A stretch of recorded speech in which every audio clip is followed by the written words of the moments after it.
There we go. Last time on Light of Xaryxis.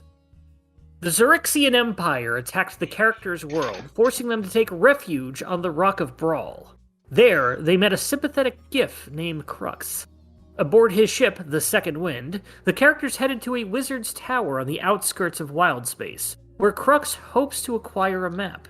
En route to the tower, the Second Wind was attacked by Hastane, an evil ally of the Xaryxian Empire.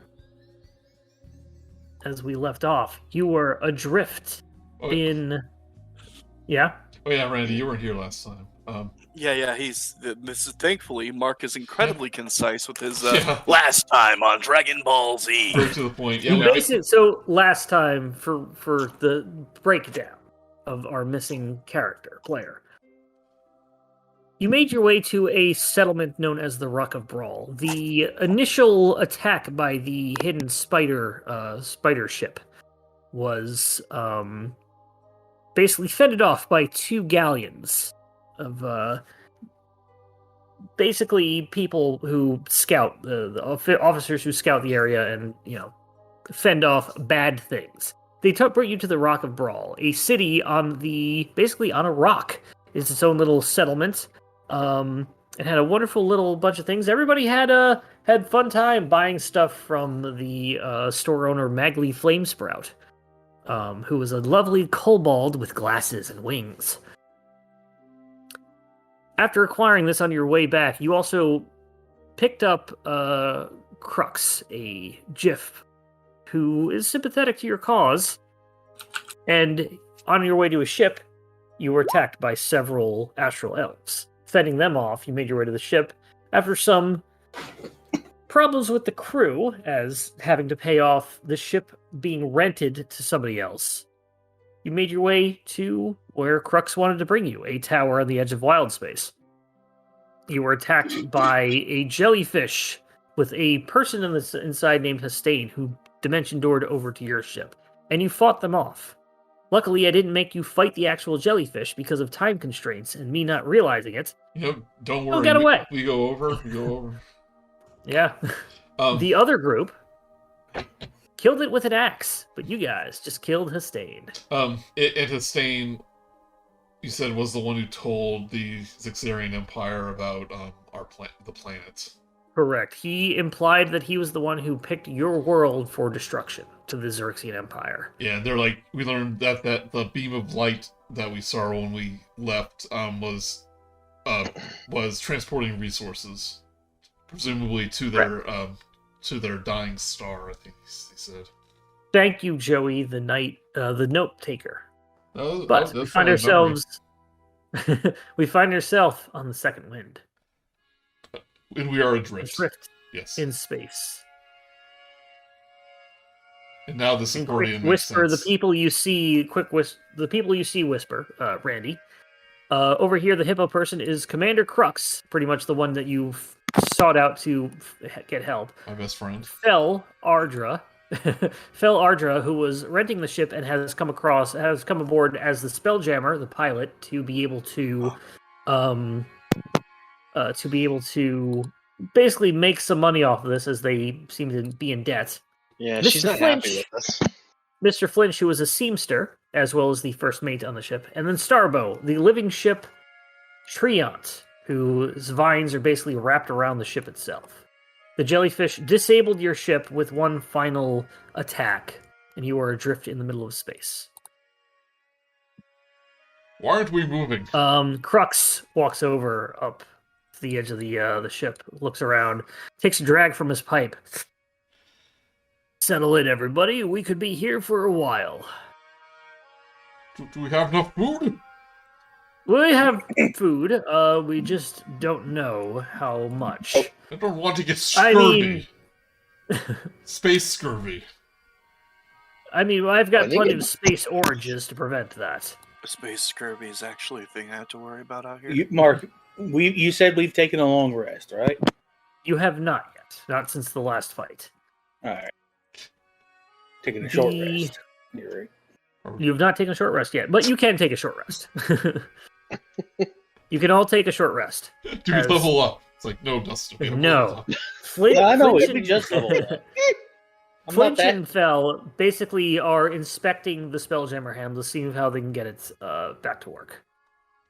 So we do take a short rest? You do take a short rest. Okay. I'm good. I don't need to save it.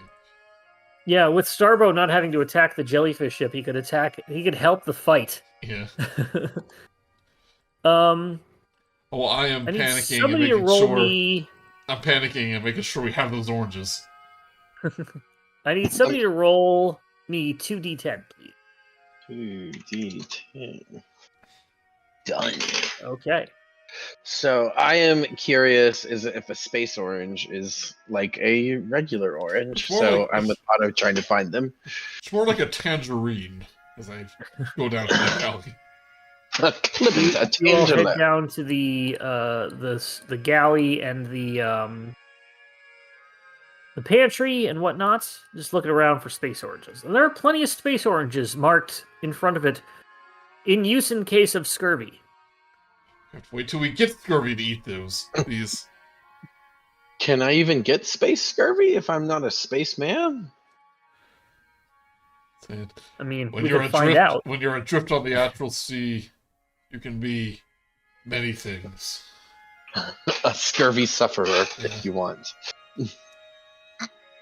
Flinch comes out. The he doldrums by. Is like the doldrums of wild space. Flinch comes downstairs and walks by.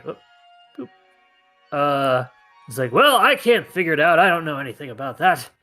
I'm gonna go to my room and finish making those uniforms." Yes, maybe we should figure out what's wrong with the ship. Maybe it just needs some repairs. Ooh, pears. Whisper and Gort, what would you like to do? I'm going to augur. Pears. I'm gonna do an augury ritual just to see, Okay.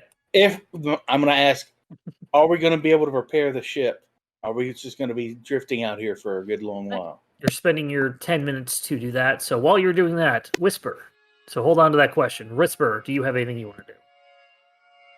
Nothing particularly strikes my fancy. I'm going to remain vigilant out on the deck and just kind of keep an eye open. Okay. Because Whisper is interesting as a cardboard cutout. So I'm gonna go sit under the tree and meditate. Does anybody else have anything they'd like to do in this during their short rest? I guess I will ask the captain. It's like, is the ship damaged? It's like, what do we need to do to get it going again? So talk to him on deck. So you go back up on deck. Well, I've seen that a couple of times. I think they hit us with a jammer scream or jelly scream or something where it basically just disables our ship for a couple of days. Luckily, we have plenty of air thanks to Starbo, and Starbo looks over and says, "You're welcome." I go, and I take a bite of the pear. I found your pears, by the way, if you don't mind. Yeah, those were for in case of scurvy. No, I'm preventing scurvy. It's a preemptive measure. Fair enough. It's a little... However, until Fel can tell us what's going on, and Fel does come out shortly during this conversation, says, "I have figured it out. We are gone for about, I think, 8 days, at my best estimate. The thing has hit us. We're going to be here for a while." We don't know how long our planet has with those vines absorbing all the nutrients or whatever it's doing. 8 days. Kind of looks over. Preposterous. She looks over to you and is like, "Well, what do you expect me to do instead? It's been disabled through magic. Why don't we Can you unmagic things?" Dante, can some of us. Can you unmagic things? I can. Do you think kicking it would help? We can push the ship. I kicked the ship. We can kick and push the ship. Hey. Starbo can feel that. Did it work? Are we moving? No. Okay. Well, I know Gordon, very the little about the ship's magic. name is. Now, would I know about like solar winds or anything like that? Make an Arcana or Nature check. Like, I don't know if that's even a thing here. That's why you're making an Arcana or Nature Yeah. check. 17. 17. You would know that solar winds, if would pick up the ship, would not propel it fast enough for you to go somewhere, and would probably be giving you radiation by now. Which the locals think is called magic poisoning curse. I have no idea what actual radiation is. What's called the second know- wind? Why don't we get some wind? I think I've Does seen anybody any know winds out gust? Hold on. I could probably prepare it. Well, Gortner, you are, during this time, you are going through your meditation, and please state your question again. Are we gonna be able to fix the ship, man? Or are we gonna be drifting out here for a good long while? You're casting augury. You get a feeling of weal and woe. One eye spins clockwise, the other anti-clockwise. Yeah, that sounds about right. You're overusing the spell, Gort. So I'm a dude. It's what I do, man. I augur. Well, you did say if you use it too much, it becomes less accurate, right? It reset. That sort of resets after a long rest, man. Gotcha. If you cast a spell 2 more times before cleaning your next long rest, there's a cumulative chance. That's true. I have to remember that. Well, Whisper, what are we as gonna you were do? looking out... Yeah, it's like, well, Go ahead. Okay. So I start pacing. It's like, well, what are we going to do for 8 days? Oh, this is ridiculous. Hold on. Actually, you said Gort kind of hears things as he's just meditating, and he was like, Mhm. "Did someone say this was a magical effect on the trip, man?" Well, it's some sort of Yep. magic, not necessarily a spell, but... And is it specifically affecting the Spelljammer helm? Looks like it has disabled it. I go, where's the he goes over to the Spelljammer helm, wherever it is. Yep, all the way down here. He kind of looks at it and he goes, dispel, and he just goes, dispel magic, man. Okay. Spell magic. Isn't the Spelljammer help Isn't it magic itself? Isn't it powered by magic? Choose one You creature, get- object, or magical effect within range, spell third level, or for each ability to check with spells. Please roll a spellcasting ability check. So whatever your spellcasting modifier is, roll that as a check. It's also on your spellcasting page. Okay. Hold on. It's at the very top. That's it. Spell attack. I don't have a little icon for that for Excuse some me. reason. I've got a +9 to my spell attack. Okay, so roll a d20 and do +9, or roll whatever your modifier is. You press spells, It'll I also think be it's the at the +9. top. Yeah. Yeah, my modifier is +5, but my spell attack's +9. It's not a spell attack, it is the modifier. So Okay. that's what fine, what, so- what is your spellcasting ability Uh, as a druid? that would be wisdom. So roll a wisdom check, please. Okay.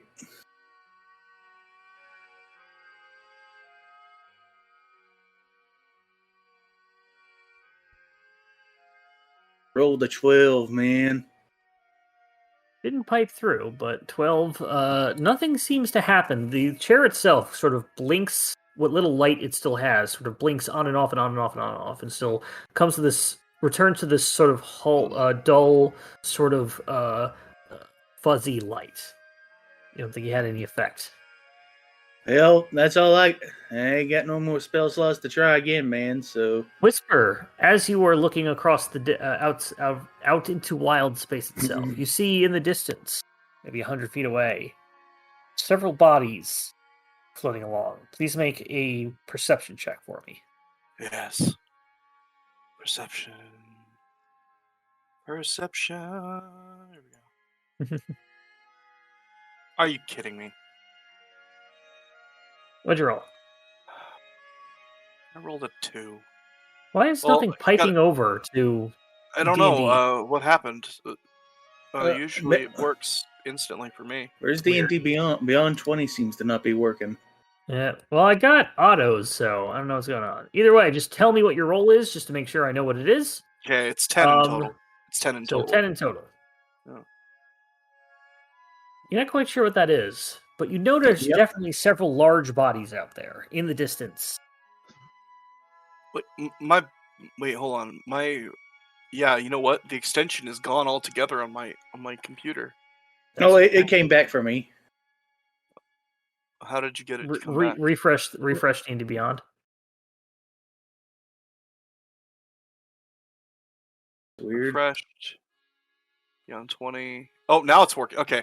There you go. Okay. Yeah, It has to load via JavaScript, and sometimes something fails and doesn't load. Okay, but either way, what do you do? Well, since I can't really tell what it is, I just say to everybody, I see something, but I'm not certain. Is it another ship? No. Where Get a is it? spyglass. It's in. I point in the direction. I point in a Crux comes up and direction. looks at you. He Yeah, does point- take out a spyglass. Yeah, use a spyglass because I can't see it. Aha! Take a look at this, Whisper. Shows it to you. You see in the distance a pod of 6 Kindori, which are essentially space whales. Oh, I take out my blunderbuss. See these. Space whale. Are they a Steady, threat? Dinner? steady. Hold, Otto, hold. Oh, Hold. but 8 days, we need food. We may be able to hitch a ride, as it were. Oh. Hmm. Yes, you see. I call out to Gort, because the druid might be useful here.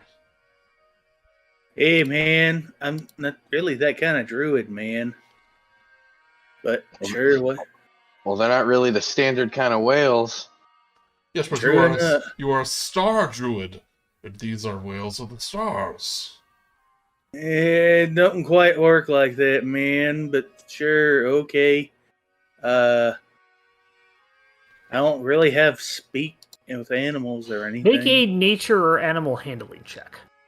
Oh, well, okay. Let's see here. Nature is +1. Animal handling is +6. I think I'll go with that. 9. You seem to think that you're not sure how you do it, but you want to be able to get their attention. If you can get their attention, they might be docile enough to just come over with via curiosity. Yeah, I was They gonna- won't attack. They likely won't attack right away aggressively unless attacked first. That's all the information you can recall. Can anyone make a loud noise or a bright light or something, man? I once again take out a blunderbuss. It's like loud noise, you say. I Let's- don't let's- stop him for this one. Crux comes up and says, "Let's try the other one first." Oh, okay. I don't know any other loud things. I don't understand. What else What could were it the two- be?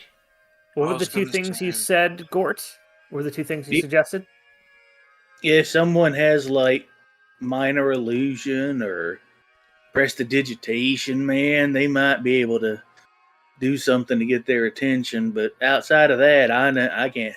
I don't really have anything besides I could maybe throw some water over there.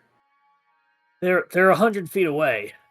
Yeah, as I said, man, I don't really have all that much I can do. Flinch comes up and says, "Does anybody have a light? Maybe they can see that. Yeah, I have They're torches. curious and stuff, creatures. I got a torch. Try it." I light my torch up. And wave it in the do air. that. One of the Kindori, you see the bodies stop. Seems to turn a bit and starts what appears to be approaching you, That's my whale sound. approaching the ship.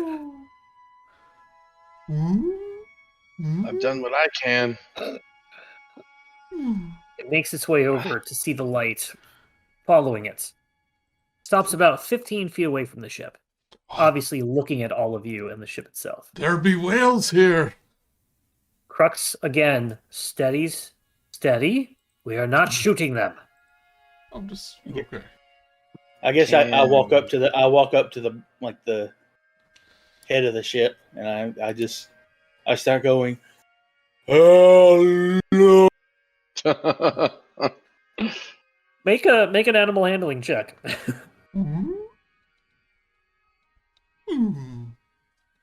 Or let's see if you 24. can. Yeah. It makes its way a little bit closer. It's maybe 5 to 10 feet away at this point. Can our tree ant friend reach it with maybe a root? I'm just saying. Its roots I'm are. gonna Go ahead. I was gonna say, could you give us a toe? Kind of looks at you and tilts his head like a dog that doesn't hear you. Right? Wow. Are you? Uh-oh, Unless the you can elephant's up. cast Speak with Animals. We need a very long stick with food on the other end. Do we have any I more could pears? technically, if you allow me to prepare it, I can do speak with animals, but I don't. It will It's take not an entire prepared. long rest to prepare, so you cannot prepare Yeah. it. At this point, Fel steps up and is like, "Oh, you. Where did you get these people, Crux? Somebody get a rope and lasso it. Anybody good with a rope and lassoing or net or something? I have a net. There's plenty of rope around the ship. It's a ship, so What skill So- is for throwing a lasso? I don't that even would know. be for this. It would basically treat it like either a net if you're proficient with nets, or it would just be an improvised weapon attack. Can these animals understand at least one language? This one cannot. It's like an animal, so. Well, sometimes Yeah. it says like Because with language is known like a giant elk. Yeah. well, I was asking because with telepathy, it doesn't need to share a language, but Right. the contacted creature must understand at least one. So Right, if it this doesn't one understand any languages, then never mind my you ideas. try talking at it, and you obviously realize that it cannot. You cannot form a telepathic bond with it. Yeah. Uh-huh. I pull out my net and I go, Man, Will if I had this known we suffice? were gonna need it, if I known we were gonna need it, I would have prepared to speak with animals, man. But it rarely comes up out here in the actual sea. You'd be surprised. Joey, what were you saying? I said I pull out one of my nets. And I go, will this suffice? Well, let's attach it like reins to some of this other rope, and they take some extra rope around the thing and do attach it in a way that you can hitch it. But yeah, if you would wish to try and lasso the Kandori, I will go ahead and make a net attack, not at disadvantage, make it a normal attack. Okay. So you can add your proficiency bonus to it. 24. 24. The net goes, lassos around this Kandori. You very quickly sort of are able to tighten it in such a way that it kind of gets a good sort of like bind around its body. Quickly, everybody works to fasten it together. But the Kandori does not sort of react initially to it. It doesn't seem to mind. Or it doesn't bother him because it's a tiny little string on his massive body. Nice. You have lassoed it. Well, we need to quickly tie that off to the ship. I don't think any of us will be able to hold it. I asked Starborough if like make sure you hold on to this rope real tight now. Get it around my roots, and it shall be done. Okay. All right, Is there cleats, or are they all just roots? let's fasten around the roots. You were able to do this in more than enough time before the Kandori sorts of heads off. I use a bow line, not just so you know. Okay, that's a thing, sure. You are able to have a tight enough thing that is essentially you are now have this Kandori hooked up to reins and is pulling the ship. We did Starts it. to pull it. However, Crux eventually goes, Oh, we could probably ride this all the way to Topola's Tower. If that's where he's If it going, goes in I the right suppose. way. Yeah. Yeah, we're kind of at the mercy of the space whales. Maybe we can sort of influence its thing. These Kandori have migratory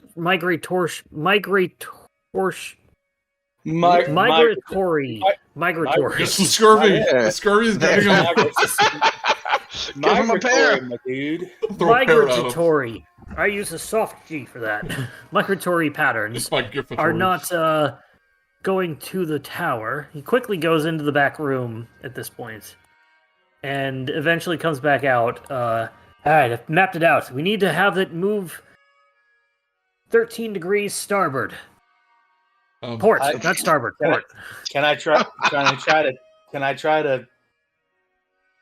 I want to point it in the right direction?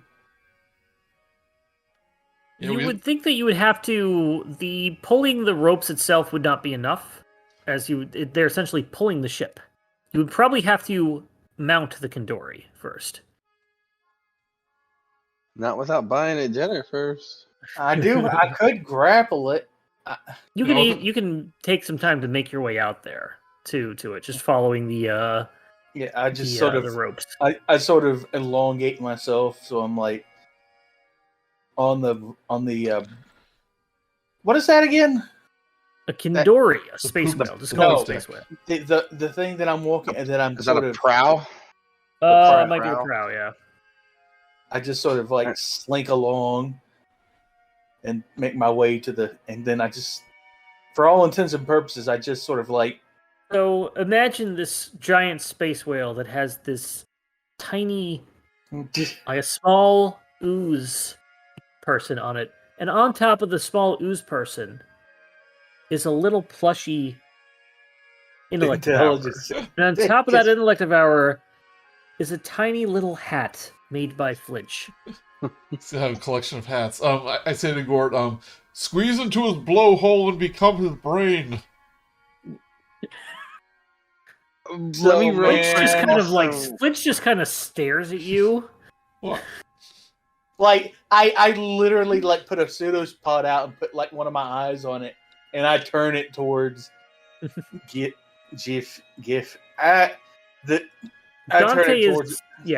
Dante is Otto, also and I'm like- able to get out there and sort of do this. So you each can make an animal handling check, please. I am not here to help unless I will, but my goal here was I brought a rope out to tie to both of us, just in case we get flung into the astral sea, and it is attached back to the ship. That was my goal. Either way, each of you make an animal handling check, as you are now able to each do this together. I know Dante's growing up and piloting space whales. 15 is just enough, as you manage to sort of influence the whale. Okay. And it You are turns in all the direction you need to. You were all cutting out when you do that. It's pretty funny though. Yeah, it's pretty funny. The ship, it does take several days to get to Topola's Tower, about 72 hours, which means you have about 3 days worth of downtime. You can take several long rests, as well as if you have any downtime activity you would like to do in the meantime. No. We're no longer adrift, so let's have some nicer music. I want to, now that we have time, see if they know anything more about the Xaryxians. Get some more information. Crux ultimately feels it's very protective of that information. He doesn't open up at all, even as much as you want to. He just seems to be something that in his past is sort of bothering him related to this. You ask Flinch, and Flinch says, history with the Xaryxians. With Crux, he's got something, but that is not my tale to tell. In any case, I finished your vest. Stop running away from me, and let me try to put the vest on you. He gives you a nice little vest. There's a little embroidery of a your head, and behind it like 2 crossing muskets. My family crest? Yes, I saw it from I mean, I just kind of guessed, as most Giff have that kind of family crest, honestly. Remember, You'd be surprised. Remember last time, that's why I put on the breastplate, I said a hippo That's skull with 2 cross muskets. He did a variation of that after saying it. Oh, I do love it. I adore it. I'm so glad I worked so hard on it. I'm gonna put it on as soon as I can. When will that be? You know, who knows? When the time feels right. Oh, that's usually the best time. Perhaps a fancy dinner party. Yeah, oh yes. Or maybe when you're on a ship and you have muskets. Anyway, I wanted to ask you, what's Gort's favorite color? Green. Okay, I will go. Don't tell him I asked you that. And he kind of goes off, and he spends a lot of his time like just sewing up uniforms for everybody. Gort gets a nice green scarf. I don't Dante think Gort likes green. He's green, isn't he? He must. I mean, Actually- he's green all the time. He must love it. Whisper, Actually, you get a Dante's nice beret. Something to put on my head and dull my senses. Thank you. How thoughtful. Yes. Every time I make a beret for a Thri-kreen, they say the same thing, and I know they love it. Ah, yes, with every fiber of my being. Dante, you get a shirt, Love and it. this is the second shirt that you've owned since leaving here. I bet it smells a lot better than the one I have. Kind of does, yes. I change shirts. He gives know what? honorary. Yeah, Bathe before I put on the new shirt, if there's anywhere to bathe. there are facilities on the ship. Clean yourself. Yes. Is anybody? So you are all able to take proper long rest. You take 2 or 3 if you need to get all of your hit dice back. You'll have plenty of time to get all of your hit dice back. Yes. There are no. It's pretty uneventful going there. You pretty much just exchange stories and just get to know a little bit about each other. I'm bouncing a rock off the thing. You Throwing the find rock- that. What was that? I'm bouncing off the rock off the deck and catching it.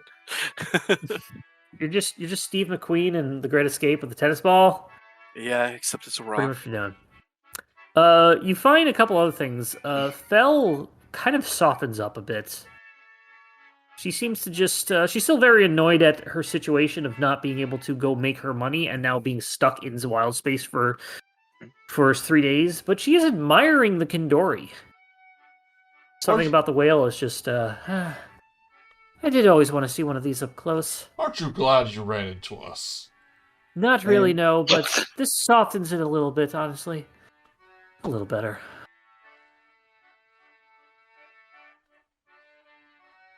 What's your story, Crux? Not Crux. That's your story, Otto. Turn to you. Oh, well, I found myself on Lux. I crash landed because I was hit by one of those space seeds that the Xaryxians plummeted into the planet, and well, I've been trying to make good for my good friend Dante here to rebuild the home that my ship kind of ran into, and made Kind of friends looks over with. at Dante in the distance, who's just probably just watching the rock that Whisper is throwing and being like, "Whoa, whoa, whoa." It's a rock.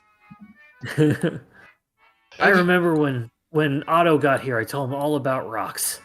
Like, truth be told, I purposely took longer than necessary to help repair his health because I just enjoyed, well, not only his company, but the planet itself just fascinated me. So much wonderful wildlife and fauna and flora and the nature of it all. Lana. Is that what they call it on your planet? on their planet. It's very a interesting. It's a fauna and flora, right? It's fauna and flora. Okay, right. Oh no, I like that you. That's what Otto thinks it's called. That's canon. Yeah. Kind of like looks over and everything. I don't like them. I don't like it, guys. When I try to have serious moments and I mispronounce words, and you just stop the entire process to make fun of me. I'm sorry. Yeah, I don't I'm like sorry. it. I thought it was a funny moment of Otto not knowing what things are called. If you And at I home loved want it. us to stop doing that to Joey, please leave a comment, like, and subscribe. Oh, Smash that bell. Oh, no one did. Oh, what do you know? we will do that. It's okay, In any it's case, fine. Phil does Really? kind of have a moment with you and just says, I was hoping to go on a space vacation, as it were, after my debts were paid off. Oh, a spacecation. I mean, if you want to bring some joviality into our conversation, yes, I would call it that. Well, A I spacecation. have the most wonderful little asteroid with fauna and flora all over it. You can come by and enjoy the animals. What kind of animals? Oh, Those donkeys I've heard about? I tried to get some from Lux, but no. Whenever I pass by endangered species, instead of mounting them on my wall, I often give them a home on a plot of land me and my family own to help them prosper. That's very, very nice of you. Very kind of you. Noble. Can respect that. Especially if they're Over cute. this- Cute and fuzzy. I like the cute and fuzzy ones. They're the easier ones to save. Yeah. They don't put up much resistance, really. Probably. They like being pet. I assume they want to go where I'm going. Well, if you give them food and shelter, I think they'd be happy. Anyway, I've got to go back to see if I can take some time off that disabled spelljamming helm. Also, throughout the time, get into conversations with Starbow, who's just he doesn't like change. He doesn't just care. He's just like, yeah, hopefully we'll be able to save your planets. It might not be. Oh well. I mean, good on you if you can. Be happy to help, I guess. Well, there's thousands and thousands of lives, Treebro, on that planet. Well, that's nice. Including, treants such as yourself. Oh, that's a shame. Are we there yet? Crux kind of looked at her like, no, we will get there when we get there. But over the next 72 hours, One of the everything's things I'm Oh, yeah, doing go ahead. is Starbow is the ship. He is part of the ship. He is Not grown necessarily. into it. He is rooted to the ship. The ship itself is not dependent on him. Okay. He is dependent on the ship, however. When I was kicking the ship and the captain said Starbow can feel that, I was curious. So now I'm trying to find if Starbow can feel. I'm trying to play a game to see if he can feel do you feel that? And I kick somewhere in a back corner. You feel that way? Yes and no. In the same sort of way that I hear that humans, when something touches your hair, you can kind of feel it, but you also kind of it's just your hair, not like your hands. Oh. You kind of feel the vibrations nearby. Like when you're in a bed and somebody sits down next to you, you can feel it. That's cool. Yeah. No, it's just kind of normal. How does Starborough know about that? Yeah. I've seen many of my friends turned into beds. Oh, jeez. How does that make you feel? He laughed. That was a joke. Oh, such simple creatures. So it's like, is there like a Uh. dungeon inside you? Like, what's the deal? Kinda looks You down can't at just you. ask people if there's dungeons inside of them. Oh, okay. Is there a dungeon inside you for a little tiny creature that might get swallowed by you that has to fight its way out? Oh, that would Is there a be- little tiny minotaur in your colon? Oh, I actually would love that. I'm kind of thinking about that now. That would kind of be... I would call it the kind of- Temple yeah. of Otto. Yeah. The Otto Dungeon. If you come across a little minotaur that can fit inside a tree, let me know. I might have to work on that. It kind of gets lost in thought. It's like his imagination's going. Like a mini minotaur. A Minotaur? Mini minotaur. Yes. Yes. Minotaur. The body of a horse and the head of a mini. What if the arms and legs of a human with the torso of a horse and like the head of a man? Think of how long that would be. In that order? Like it would be a very long torsoed man. Do you think he'd like grass? How does he wear pants?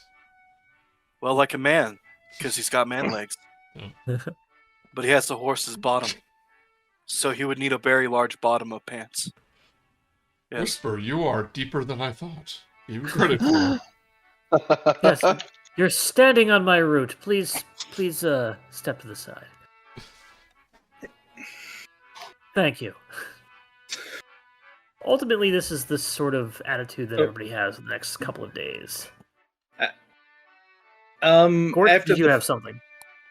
After the first day, apparently one of Gort's brain cells finally activates, and he has kind of an epiphany about what he can do about the spelljamming helm. Yeah. And during one of the days, let's say the second day, he just wanders over to it. Then he casts Enhance Ability on himself to give him advantage on wisdom wisdom checks.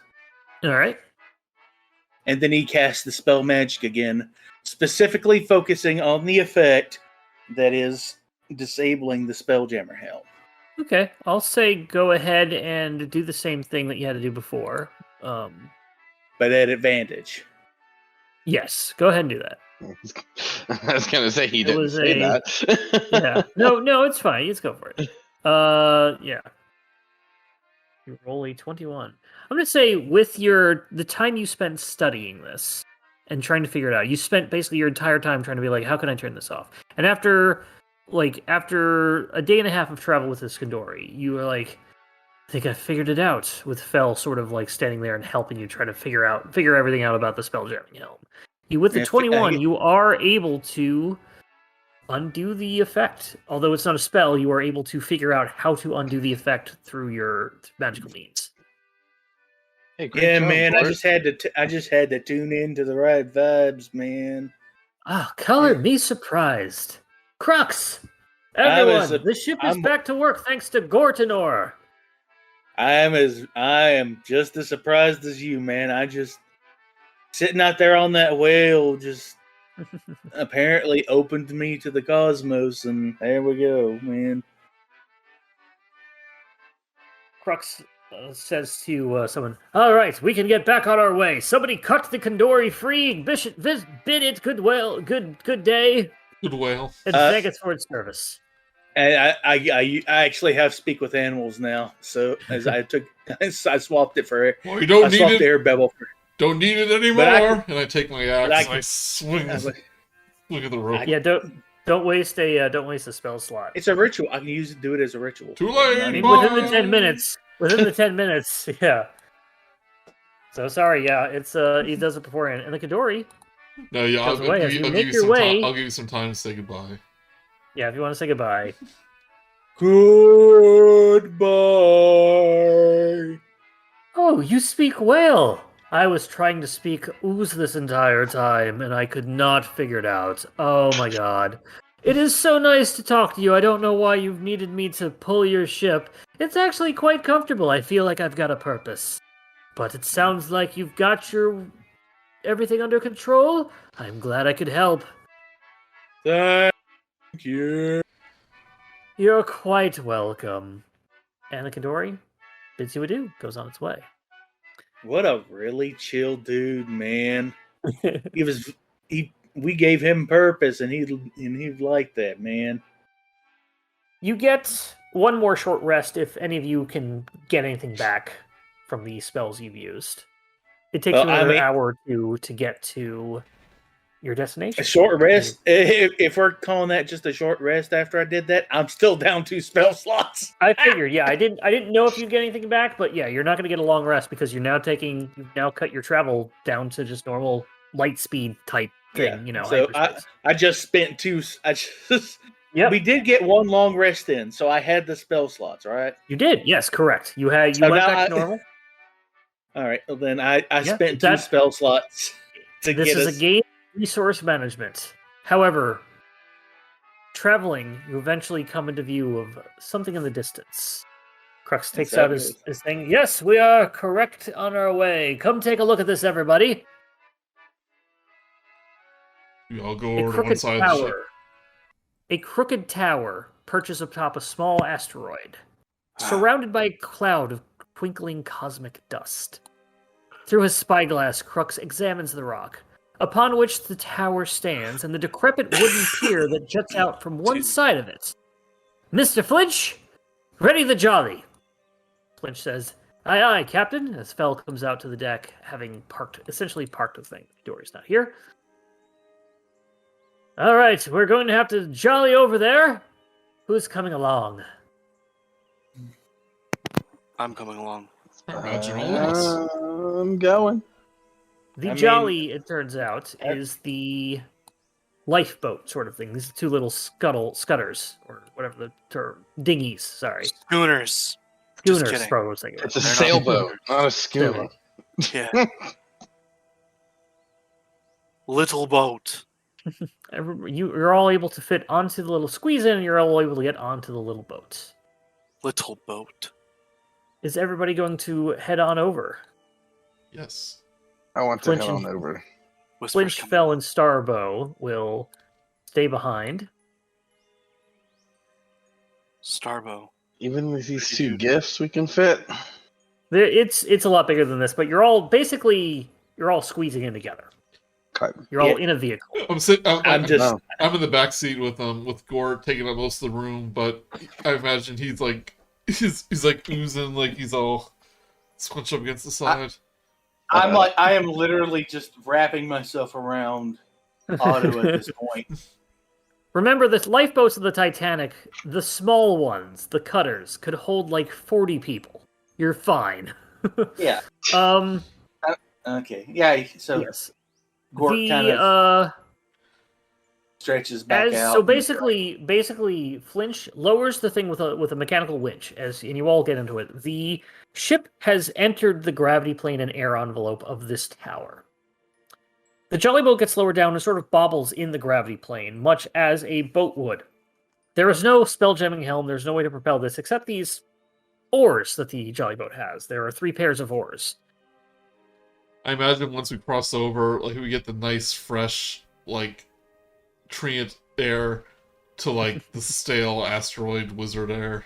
The asteroid, you get into the air on the asteroid is actually quite pleasant. It is also fresh. Yours is refreshed every day thanks to the Treants. But otherwise, you get in there, you were expecting a difference, and there's not. Heading on over, several of you are rowing the boat over as Crux sort of stands on the bow of the ship, pointing in the direction of the thing. This way! And just sort of poses this entire time as you're making 100 feet to the dock. He's doing like the George Washington stance. Yeah, on the Potomac. Yep. Scores of pelicans, mollymocks, and similar birds nesting on the asteroid squawk as you approach the rickety dock. You see, both on top of this sort of platform rock and on the sort of rounded beneath, are nests for these birds. Underneath the rock, as the gravity plane is the other side, flipped upside down, the nests are all pointing the other way. The bottoms are towards you, essentially. At the end of the dock, 2 gray shark-like creatures fight over the remains of a pelican. A woman with frayed robes and bare feet, sits in a rocking chair at the base of the tower, watching the fracas. Her face half hidden by a wide brim hat, as she has a blue jay perched on it. The woman leaps to her feet, brandishes a staff, and snarls, "Go on, get!" as a fiery ray springs from her fingertips, frightening away the two shark-like creatures. Yip, yip, yip, yip, yip, yip, yip, yip, yip. Where do we go? You all make your way to the dock. Permission to come Right on. aboard, my lady? Yes, I'll come on. Crux! I haven't seen you in a good couple of months. It is so nice to see you. Crux comes up. Yes, it is always a pleasure to see you as well, Topola. This is Topola, everybody. She should be able to help you on your quest.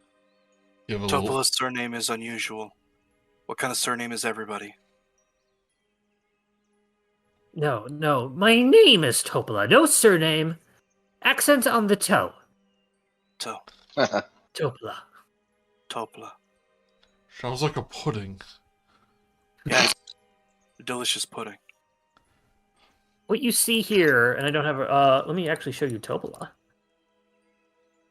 Because she's got some nice art.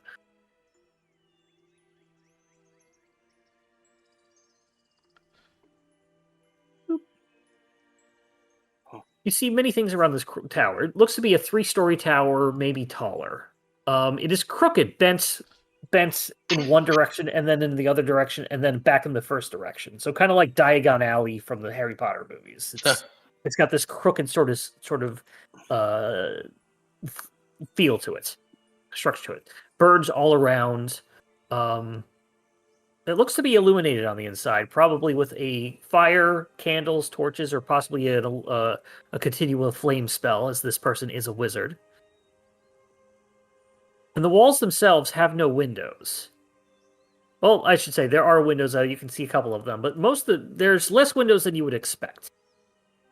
I was expecting a lot, to be honest. Yes, there's not that many. Well, I say... before we get I down say to business, Crux. let me show your new friends around. I was gonna say, Crux, you promised me windows. Just wait, my boy. Wait to see the surprises. She says, "Come on in, I will give you the grand tour."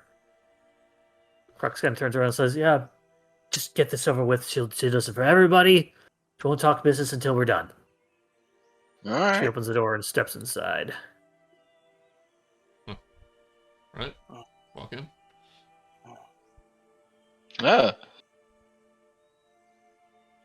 This first area, four ring-shaped garden terraces line the walls of this cylindrical chamber. The gardens are vertically spaced out every 10 feet and brimming with luscious fruits, vegetables, and golden wheat. There are 4 mechanical gnomes. You would know them as astro-gnomes, anybody. I'm sorry, auto-gnomes. Otto would know this.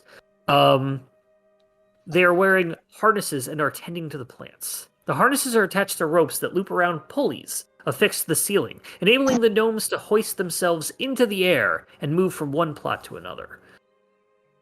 "Most of my sustenance comes from these gardens," says Topola. "I get regular deliveries of fresh soil from Dower merchants, and they get homegrown food and birds in return, and eggs in return." Oh, it's Gort quite steps in. fascinating here. Yes, these quite a little what's the word? Operation we have going on. These are my tulips. These are pumpkins. And these are squashes. And these are strawberries. And these are bunberries. And these are blueberries. I made them myself out of a special concoction. I took some berries and added blue to them. Now, if you'll follow me upstairs, I'll give you more of the tour. Are they just painted on? Make a nature check. Okay. Not great at that. Do you think a man with a horse's torso would be happy here to eat? Topola turns A around. horse's torso. Yes, strictly be I've had many a vegetarian. visitor like that. A man with a horse Uh, torso? Dante, you can't even see where the blue in these fruits are coming from. So you're not quite sure what's going on. Are you colorblind? Is it some sort of magical blue? Have they not bloomed yet or ripened? You have no idea. I say under my breath, like, blueberries. What mad science is she partaking in? I kind of whisper over to Otto. You might be able to figure that out better than any of us, man. I don't want to even think about it. It's just, it's an abomination of nature. Blueberries. I don't trust any fruit that has the color in its name. Yeah. Forget about oranges. What is it hiding? Nothing. That's the whole point of it. Trying to convince us so much that it's blue. Gort just kind of walks up to her and just kind of eyeballs the berries and just. What even are Gort, these, I man? know I said you jumped to conclusions on a derelict ship, but I think that Topola is up to no good, and I think we should take care of her. No, all that was non-canon. I've never said. Sounded like it was in voice to me. One of the auto gnomes swings over to you, Gort, and waters the little flower on your head.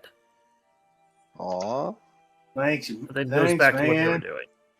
Whispers following Boop, Topwell. A little too closely.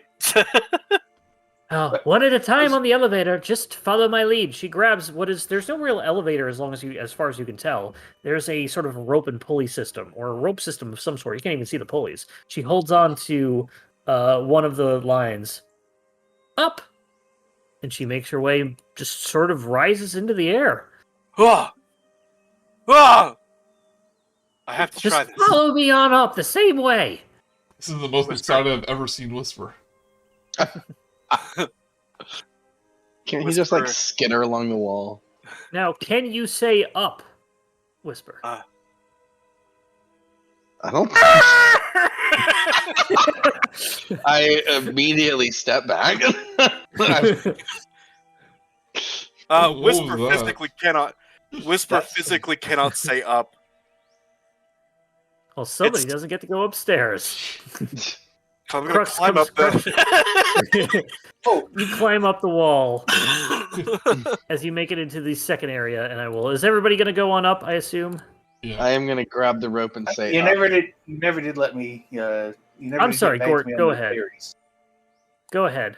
What you want to do with the I- berries? I wanted to see what they were, man. Looking, Make a nature check. I did. What'd you get? 20. Yeah, they're blueberries. Straight up blueberries. You don't know what she was doing with the coloring and whatnot, but they are blueberries. Gort is mystified. I just kind of skitter out from the hole towards Topla, and then just make this unbreaking eye contact with her. I just kind of. Yeah, go ahead. She kind of looks back at you, and as you lean in, she kind of leans in too, and she kisses you on the beak. It's like a little like grandma kiss. And then like the little parts of my face that are like the bug parts, I just kind of wipe my nose where she kissed, and then I like kind of bring my antenna up and I just kind of wash my face off, and I'm like, thank you. And imagine, I'm just kind of imagining a Thri-kreen with like the anime blush scratch marks on their face. That's what you look like right now. Does everybody else make their way up? Gort and Yes. Dante. Yeah. Dante does. And I just turn to Dante and I go, despite all measures, those are blueberries, man. Huh. I don't know.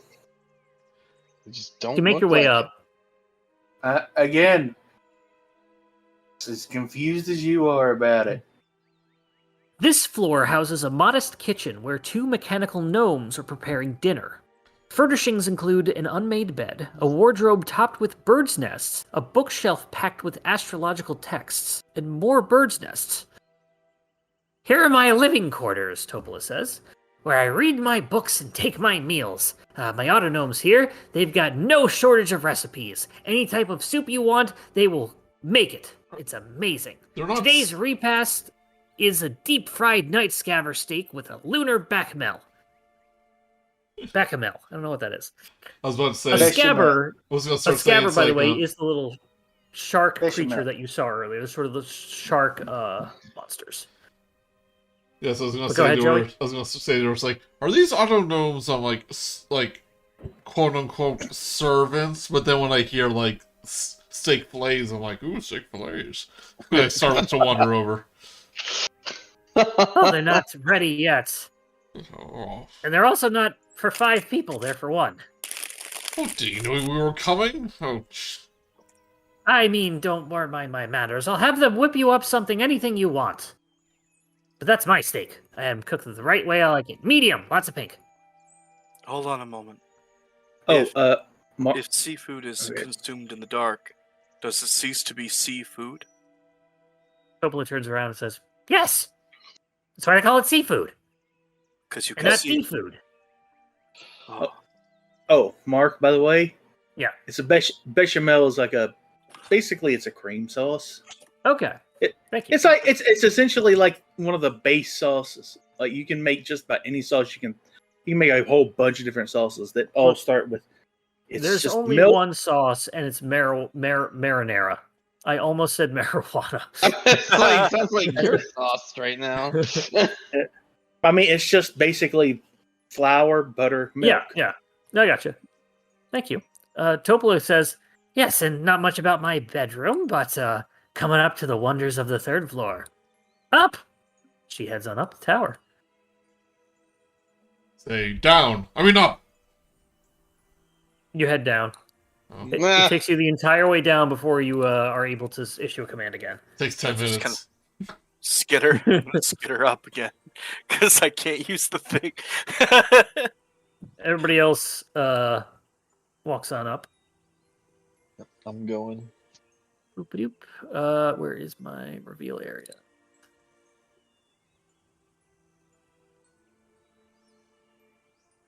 Yep, that is hide areas. Did not reveal them. There we go.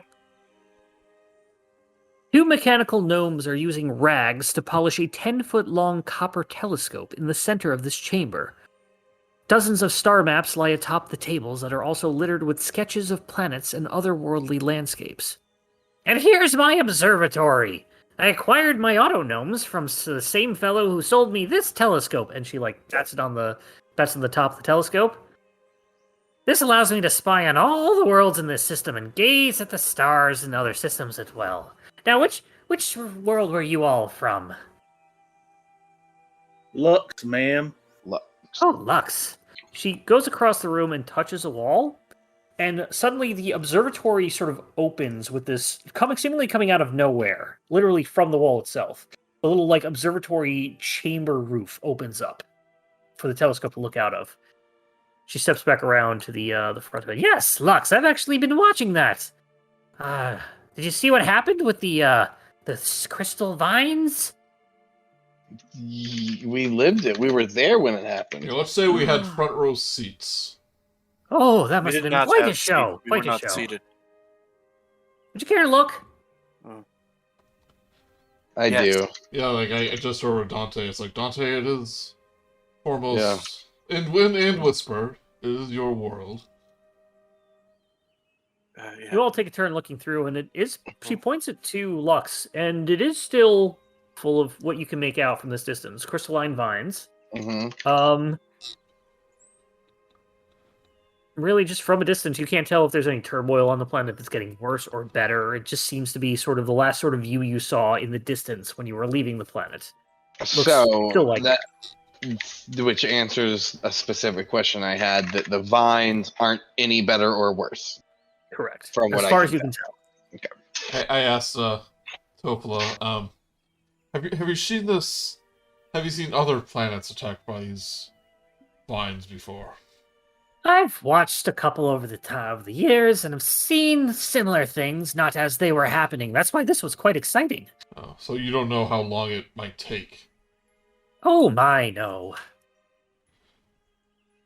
Now that we're all here, and you've seen the tour of the tower. Yes, go ahead. I didn't mean to interrupt. So I'm guessing. Would you like some biscuits? I could go get some biscuits for you. There's only the How does it feel, Joey? How does it feel? Oh.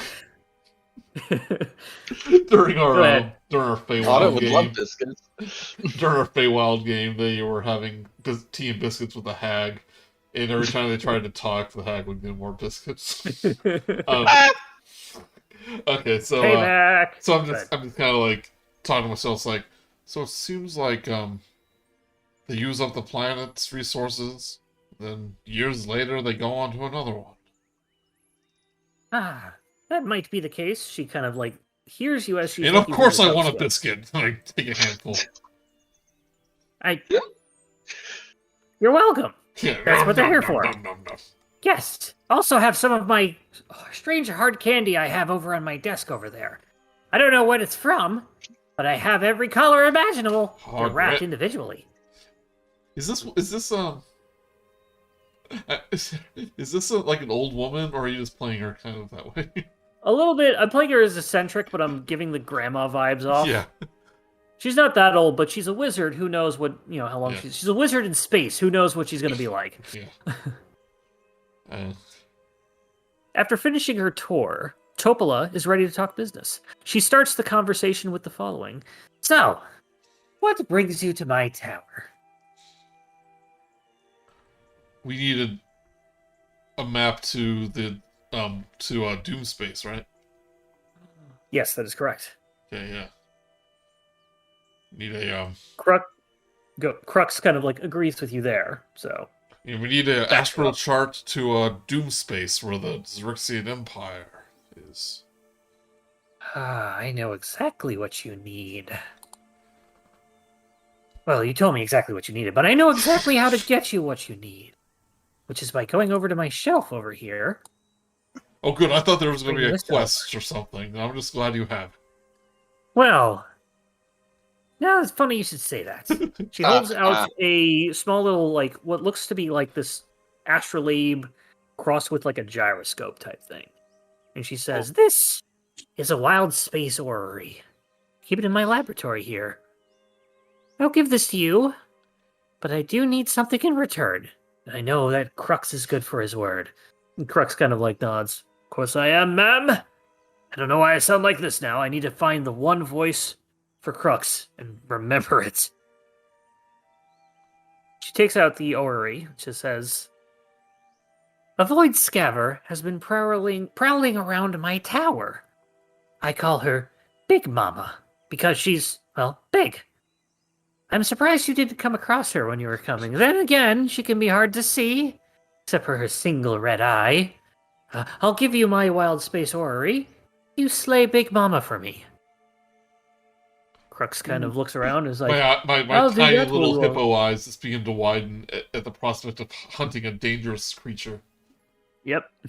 Yeah, I mean, he'll probably, let's be honest, Otto would probably do it just to hunt the animal, man. And also, when I was making this character, I almost named my blunderbuss Big Mama. Oh, that'd be great. Oh my god. It's just a side note. I don't know. Well, I trust Crux's word, and this one looks more than eager. You can take this with you just before you leave. Take care of Big Mama. She'll be around. I'm like a little kid. This gizmo I'm like a little kid who heard we're about to go to the park. I'm just like anxious, like, oh, I can't wait to go. This gizmo shows you where you are in relation to the planets, moons, and sun in a wild space system. But you must be in that wild space system to use it. To get to another system, you must first enter the astral sea, which will take you wherever you want to go. Just think about it, and you'll go wherever you want. You won't have to breathe, you won't have to drink or eat, you probably won't even have to go to the bathroom. Oh. And once you reach your destination, you can use the orrery to get your bearings. But then you have to pee again. Now, who's going to take this? Well, who do we trust with it? Anybody? I'm just holding it out here. My arm's getting tired. So, I'm closest. I'm gonna skin her up. I'm gonna skin her Oh. up. Take it. Ugh. Catch it. like can I do it on all 6 of my limbs? Just kind of Yeah. skin her on up. Take it. Thank you. You have the Wild Space Orrery. Excuse me. Interesting. Is that an item he adds to his inventory? It is an actual item, so you can add it to your inventory if you're holding onto it. I Holy have crap! obviously given it to you in your treasure journal folder. So this will basically tell us once we get to a wild space system, like we'll know where the planets and stuff are. Coppola looks over at you and says, "Yes, that's what I said." And it looks like my star. It's almost like my star map, only way more, man. Not to get snarky at you, Joey, but I like doing things in character. Man. Like you could actually see, like, despite them just being googly eyes, you can actually see Yeah. Gort's eyes light up when he looks at that thing. Why, We finally, you replace your eyes with like larger googly eyes. Like the pupils are the same, but like the whites are bigger. Yeah. Wow, man. And you would be familiar with this probably, Gort, that this is sort of like a 3D version of a star chart. Yeah. It's imagine like the little map thing that they took out in the Force Awakens. It's true, all of it. That scene.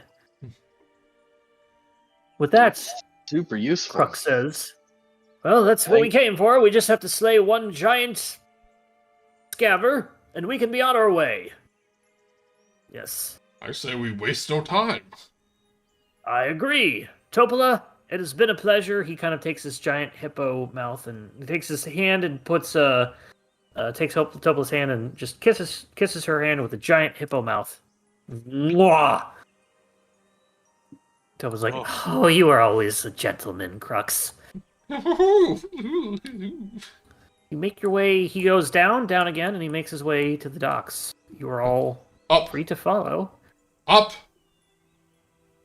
You go up, and you accidentally hit the ceiling, not hurting your head. It's like, oh, I never did get around to putting in the safety. I never thought I'd need it. I just wanted to see outside, and I say down. Goes down. I snag a biscuit though on my way out. Oh, this place does need more. Oh, I forgot to turn off the thing. Topola goes over, touches the wall, and then the observatory window closes as everybody else can head on down. Mm. So everybody else just head to the docks, or do they want to do anything else? Yes. Okay. Yeah, I think so for me. So gravity on this planet is normal gravity on this asteroid. Like I can't. I will show you a picture of the gravity plane.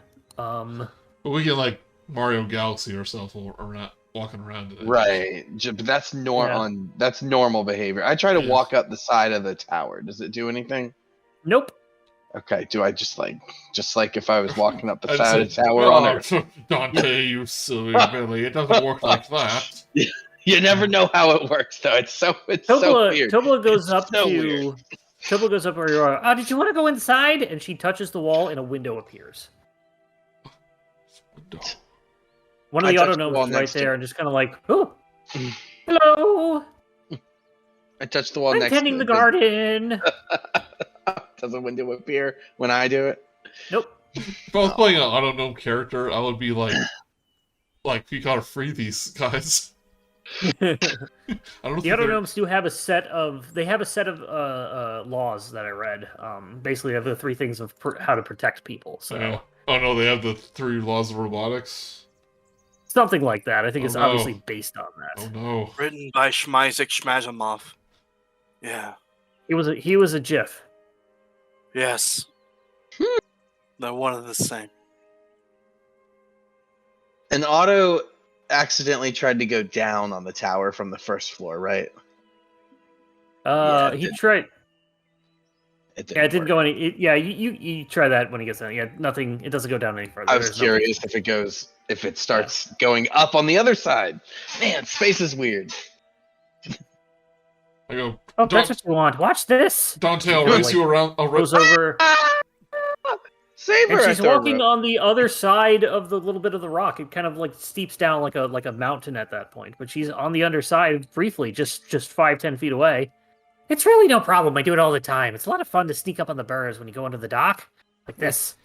And she gets under the dock, and you hear a as she just lands on it, and she peeks over the side and goes, "Peekaboo! Ha ha ha!" Ah!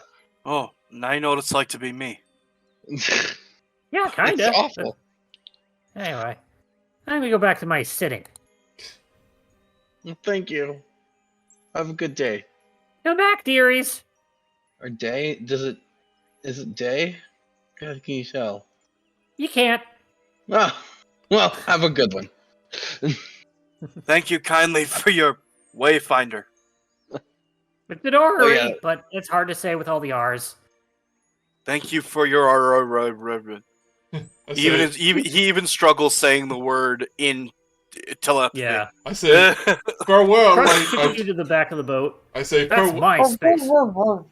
I say, Go ahead, Joey. I say farewell. I took a pumpkin. I take a bite out of a pumpkin. Because he's a hippo and he can do that. Ah, Toss it's a Halloween. watermelon It's for in. Halloween anyway. You all start heading back. Halfway between the ship and the dock, however. As the jolly boat approaches the second wind, an enormous jet-black behemoth glides out of the darkness. As you see this.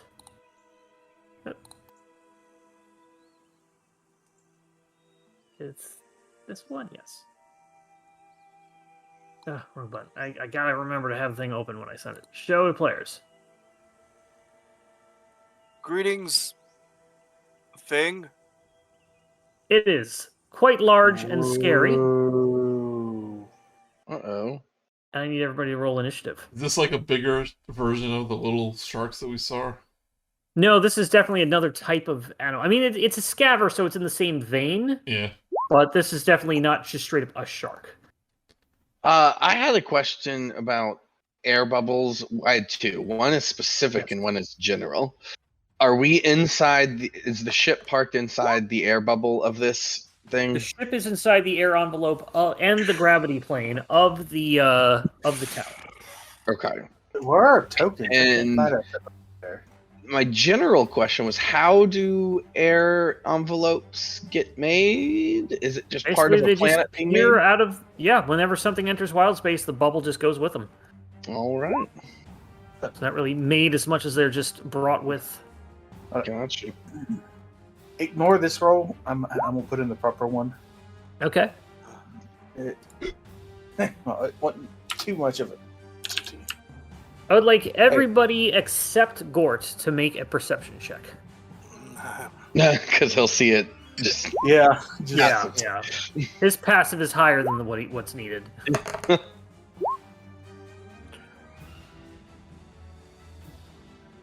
I guess remember I have advantage. Yep.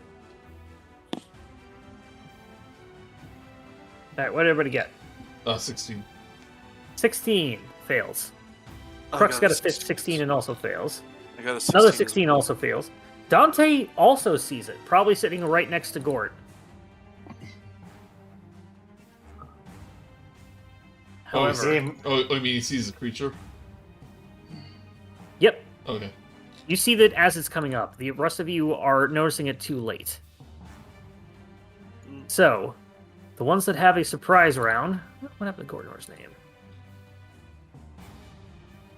I know what happened. There we go. Gort, you are up first. As you see this about 40 feet away. This must be Big Mama.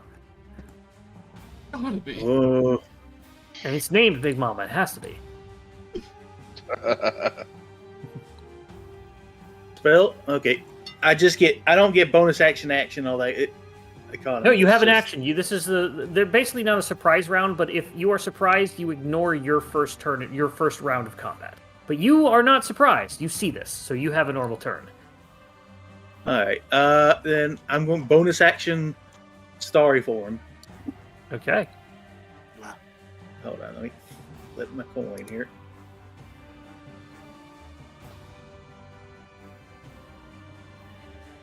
And I think I'm gonna, honestly, I have a feeling I'm going. Yeah, I'm gonna go archer form because Okay. Oh no. I need a choice. Yeah, archer. Okay. So I think Go ahead and we're make gonna your need archery more. attack. Yeah, we're gonna need more damage than anything else here. So, 17. 17 hits. Is it within 60 feet, by the way? It is within 60 feet, yes. All right. And it takes 12 radiant damage. Yes, it does. And then he is. Can I see what else? Is there anything else I can do that would actually help here? No. That he's just going to expend his last third level slot and do Guiding Bolt at a third. Okay, and that's right, because the archer form is the bonus action. Yeah. Okay, Guiding Bolt. A 12 doesn't does hit. not hit, unfortunately. The one time I roll low. Gort, what are you firing at? We're on the lookout for Big Mama. I found her. Don't have to speak The way guiding on bolts. now. Yep, just hit or not. So it does miss. Anything else, Gort? You're kind of stuck in the boat. Anybody can take an action to row the boat 10 feet in any direction horizontally. I can't do it. I've already used my action. I've already used my bonus action. I can't move anywhere. Probably a little closer to the boat. You're about halfway between each thing. So okay, That's- Dante, you are also not surprised and are up. What are the mechanics if you just jump out of the air envelope, or you You'll just basically be bobbing in the gravity plane as if it were water. You can't I don't think you can necessarily swim. You might be able to. Yo, you can if you have a swim speed. You I can think you swim. can, yeah. it is like swimming? Okay. Yes. Okay, that. Okay. So have Swimming would be difficult terrain for you unless you have a swim speed. Got it. And this is not related to this battle, but if you are hurled, for example, outside of the air envelope of a planet or vessel, You get like 1 minute of air on That's your own right. envelope, and That's then you will begin to suffocate. That's right. That's the actual space. Okay. Yes. Got it. I am going to very, very quickly row the boat as much as I can. I'm going to use my action to move it towards the ship more, and I am screaming to everyone, Big Mama's here! Okay. And 10 feet. would you let me spend a key point to also dash as a bonus action and get it even more? You cannot dash as your rowing action. You have to spend it. It is a separate action to do that, and it's not part of movement. But if you have a Fine. bonus action, feel free to use it. No, everything I need is up front, up close and personal. All right, Whisper, you are surprised as you're trying to see what everybody's shooting at. You finally do see the Big Mama in the background. However, your thing is wasted. No, It will really? move its 40 feet up to here. Not wasted. I'm What? sorry. It's a surprise round. So you don't get a turn right yet. So Oh yeah. yeah, So even if I had a passive perception of 18, I still didn't get it. correct. Oh damn. So Okay. that's still lower than what you needed. Oh dear. Okay. The only one who was over was Gort. You needed a 21. Oh Jesus. Okay. Yeah. Yeah. It is stealthy. With that, I would like, but Whisper, if you could roll me a D10. Yeah. As Big Mama swims up.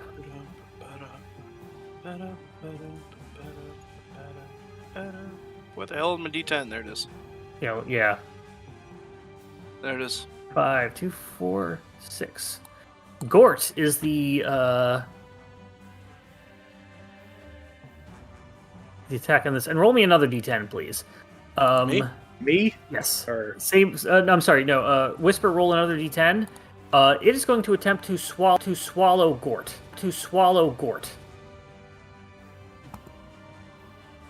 And Gort does a 25 hit. yes, in fact, it does.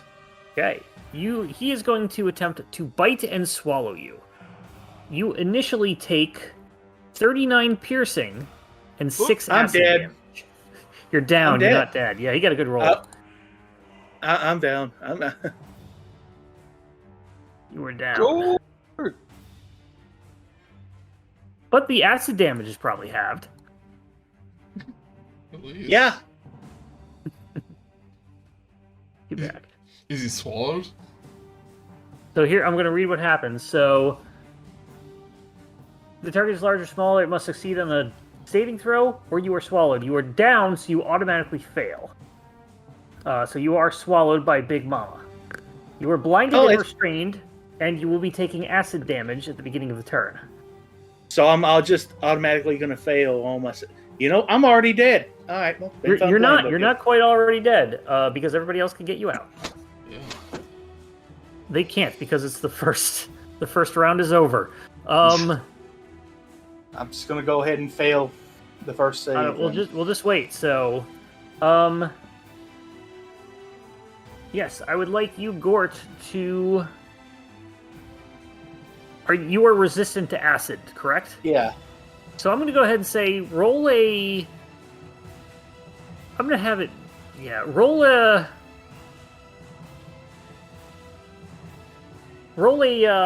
Constitution saving throw.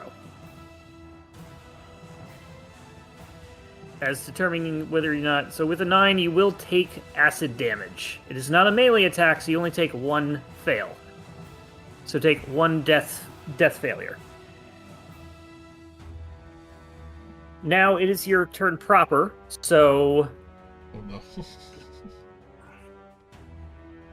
I apologize. That will happen. 12 creature points chance to attack. Takes at the start of each of Big Mama's turns. You do not take that yet, but we will hold on to that. But you do not take that failure yet. But you can make a saving throw as your death save normally now. You do pass, so you do not have a death failure yet. Dante, you are up. All right. Apologize. Now I'm not used to killing a creature. So is he close enough for me to? He is 5 feet away. 5 feet away. Okay. And this is kind of theater of the mindy, right? I'll be able to get to him because he is 5 feet. Wonderful. That's the distance I need. Give me back my Gort. All right. Give me back my Gort. I'm going to. He's like chewing on it like a big gummy bear. Yeah. 23 will hit. Wing at him for a 9. And this is gonna be a. When you hit with a melee. Okay, and then for my second attack, I am going to try to hit with a spear for 23. 23 will hit. That is, I guess technically it would be 2. Because I'm not holding anything If you were else. not holding anything, there's no reason it can't be 2. So Perfect. So then 10 piercing for that, and then since I hit with a melee weapon attack, I am going to use Stunning Strike and hope for a real low roll. He needs to do a Constitution saving throw, DC 13. Trying to stun him so that he can no longer be grappling my friend. rolls a 21. I figured it was probably like a plus 10 or something. You rolled pretty high on that one. Yeah, that's fair. Anything Anything else? I'm looking. Nope, that's it for me for now. Okay. As you hit him. Wait. Yep. Nope, there's one more thing because I am going. So I've got. Gosh, it's one of my things where I just. If I used. Where I get when you use the attack action, you can make one unarmed strike as a bonus.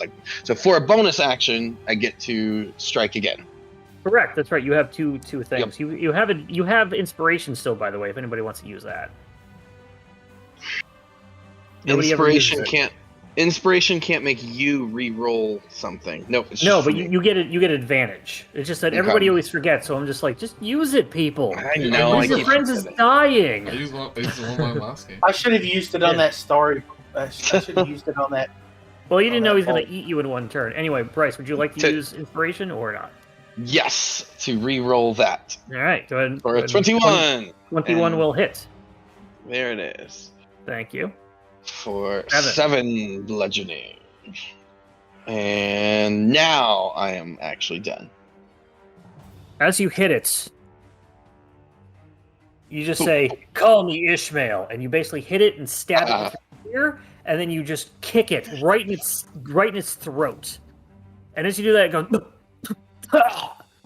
Gort comes bobbing out of the of its mouth as it's regurgitated up. Wonderful. But otherwise, eaten free.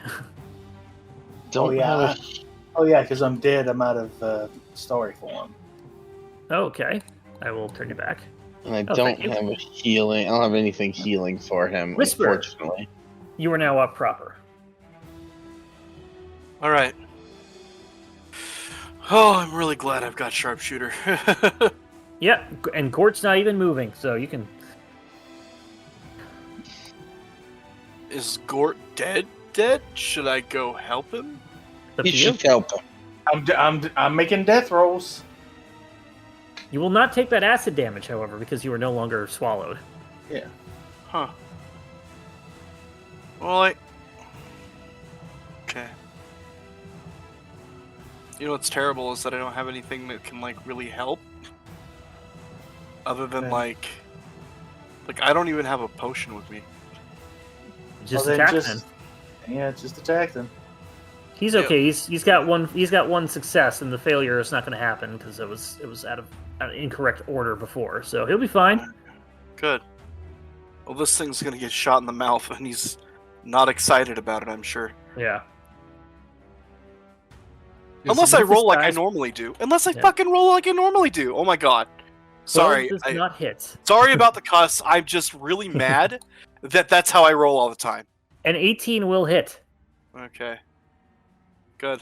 And then For I'm going to be using my my favorite foe on it. And so I got to add a d4 to that. Go ahead. Of course. I mean, it's a 25% chance. Really not that big.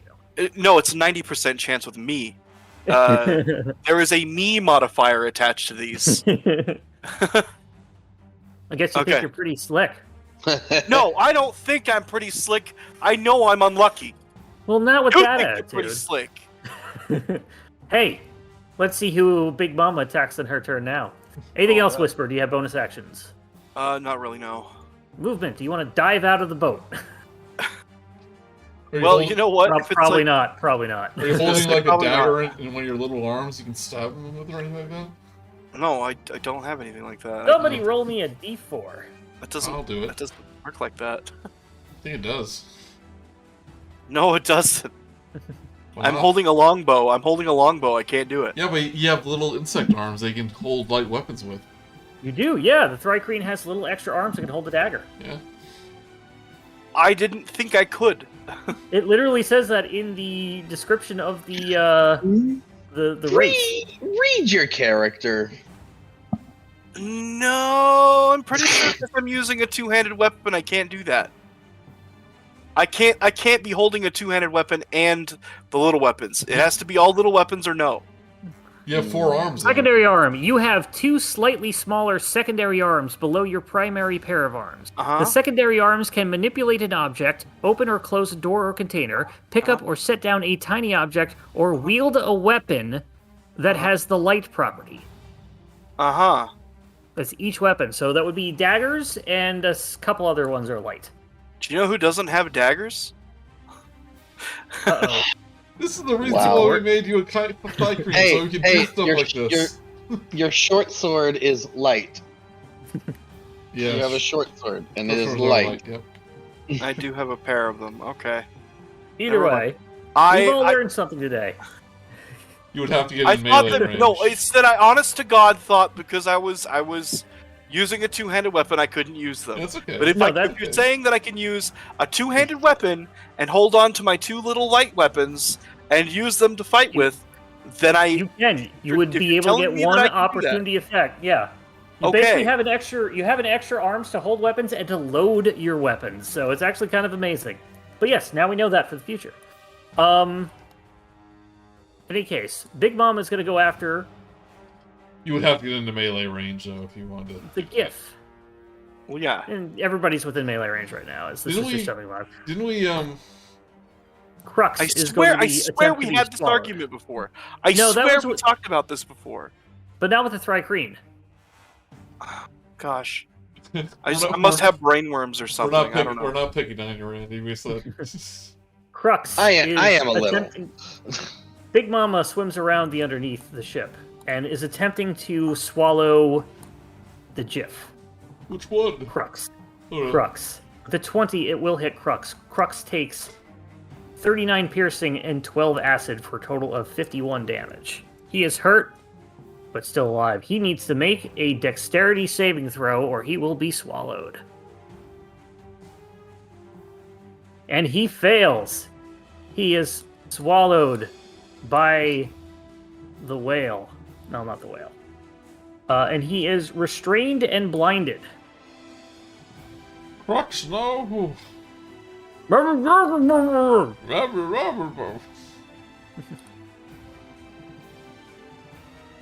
Otto, you are up. Oh, also, as a bonus action, you see the eye turns towards the thing that hit him, which was Whisper. Whisper, please make a Wisdom saving throw. Wisdom saving throw? Wisdom save. Okay. Oh, thank God. Oh, come on! Jesus! You are now afraid of this Of as course you look I am. at it, and all you see is red, and it's reminding you of that one time you were in the dark and you saw the red eye, and it almost killed you. Was it a beholder? Was it Big Mama? It was probably Big Mama. No, She's it's come the back for ones and fours I am constantly rolling! revenge. Oh! Either God. way, I'm you are frightened now of Randy. frightened. Commodore Crux is now up. He, Actually, it's Otto's turn. I'm sorry, Otto, you were up. I know all apologize. gifts look the same. Wow, They do, that they is do. super racist. Okay, so am I within like? Am I Everybody is within 5 feet. but can I use my rifle and not get disadvantage? If you want to try and get to the back of the boat, I will let you do that. Yes. Because like Whisper was at the front too, and Yes, it's Okay. fair. Yeah. so I back up. He's 2 also a feet. sharpshooter. Well, doesn't Go that- ahead. That's true. Well, that just means at long range he doesn't get this. That's true. I'm mixing up with the other one, but no, you were fine. You can get far enough away, and this thing is big enough that you're just gonna hit it no matter what. 11. Natural one does not hit as you try to get to the back and you slip on behind one of the seats or one of the oars. As of I the try to thing, back and up. it goes flying into space vertically, never to come back. Piercer only traded only for damage. I think. Hold on. Hmm? Yeah, I believe so. Yeah.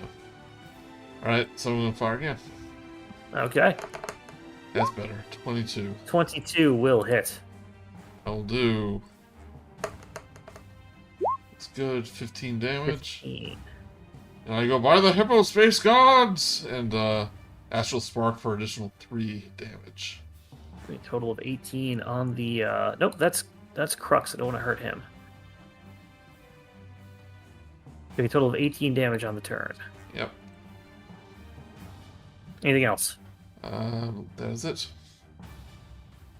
The Big Mama coughs a little bit from that, but keeps everything down and turns its eyes back to you all. It is She is hungry.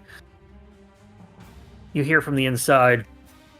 It is restrained, and I need to double check if that Just means it can't do certain things. Speed is 0. Attack rolls have advantage. The creature has disadvantage. It already does because it's also blinded. He's just going to just aim anywhere with his thing and fire. With his musket. With a 21 at disadvantage, hitting for 4 piercing. Disadvantage, wow. Yeah. Even though he's good, in good the 2 thing. rolls there. He's in the thing, yes. He's blinded. He just wouldn't be able to hit a major artery unless he's knows where he is. The second one, 18 and hits for 6, so we can total of 10 damage on the turn. He's like, you think you kind of get what he said. Gort, please make a death save. You have advantage, by the way, as if you use your inspiration. You can use it on the saving throw. Yeah, I'm going to use inspiration on that. Okay, go for it. Oh, the most inspiration that's been used all campaign. Yep. Because nobody remembers. And I'm like, you gotta do this, come on! That's why I think in Thank 1D&D it's going to be good if you have it more. Yeah. Yeah. Dante, you are now up as you see one friend swallowed by a giant fish. Another friend dying in space. Oh, not dying. Man, I just have literally I was not even a healing potion, so that's something that I'll be looking for when we go shopping. But in the meantime, I'm gonna do what I do best. Guess who has all the healing, man? A crit fail for my first one. Does that give me anything major that is going to affect my next turn? No, flavorily, you try to go punch it, and you accidentally hit the boat instead, and you kind of just hurt your hand. But you're not going to get anything that's going to... I generally don't give you major penalties on a 122. Well, thank you. And I probably have a splinter that's going to get real annoying. Yeah.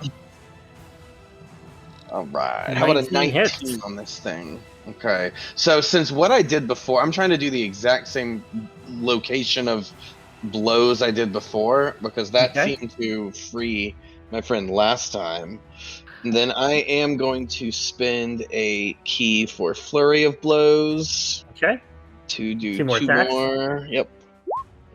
17 will hit. 22 will hit. Boom. And boom. 18 on top of the... Minus 18. You hit it right in the same spot. Boom, boom, boom. It coughs up. And you see Crux's hand reaching out before chomp, chomp, chomp swallows him again. You just missed what you needed. Snap. Just missed. Man. Alright. That is my... Yep, that's it. You did a lot of damage, though. I did. This thing is starting to look... This is hurt. Whisper. Yeah. You see this thing, you are afraid of it, you cannot move closer to it, but it's within 5 feet of the boat. Well, then I'm going to do this newfound ability where I'm just going to also, in addition to... Well, how does that work exactly? Because do I get to attack with each weapon in my hands now, or... No, it's where do my primary attacks start and end? Like, if you have a light weapon and you are wielding it, you can take an offhand attack if you've attacked with another weapon. Remember how Louisula attacked with her offhand? well, no, because then she got that scimitar, and I almost never did that. Oh, you're right. I'm sorry. The offhand attack, both hands need to be light. So you are correct in which you cannot attack again. So we back up. You were right that whole time. Yeah. However. No, a bonus action to attack with an offhand, right? Only if both weapons are light, I believe. Okay. See, this is the thing. There's so much gray area I didn't know about because this is why I had that brain worm that I didn't know. You know what? Okay. You are right. I was just thinking the Thri-kreen were cooler than they were, I guess. No, but they're not. They can hold an extra weapon for an opportunity attack. Do what? So, Just kidding. so then you can dagger somebody while you're holding a bow. In any case, you were mostly right. I mean, we all have to hold our heads in shame. If in they fact, had- I'm going to give you inspiration for already being right, but you already have inspiration, so. Yeah, that's right. Now this thing is my chosen enemy, which means it gets the first attack gets increase the damage by 1d6.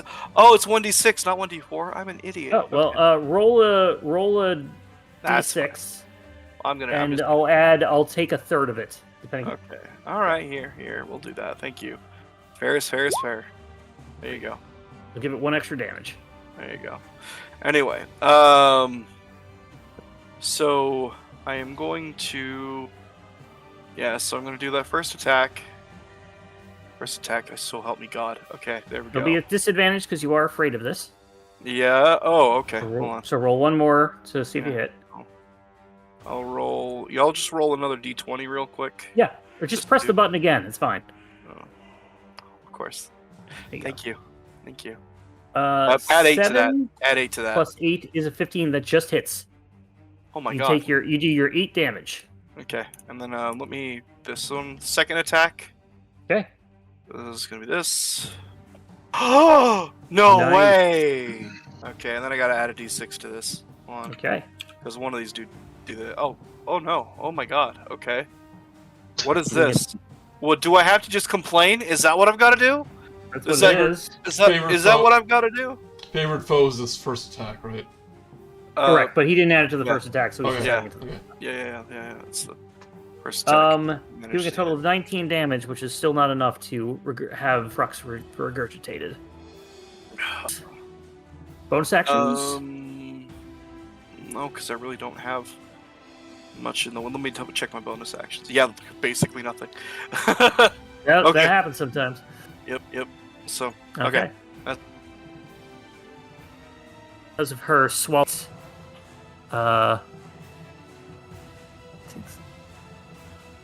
Frux will take 19 acid damage. Oh no. Yeah, that hurt. You hear just screams on the inside going, "It burns! It burns!" Oh!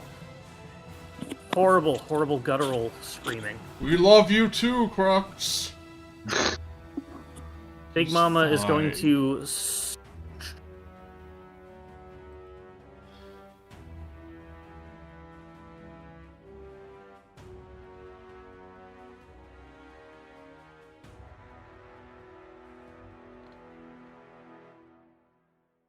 Are you there, Mark?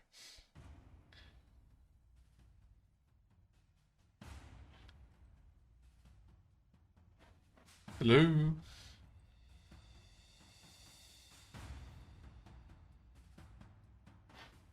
Can you hear me?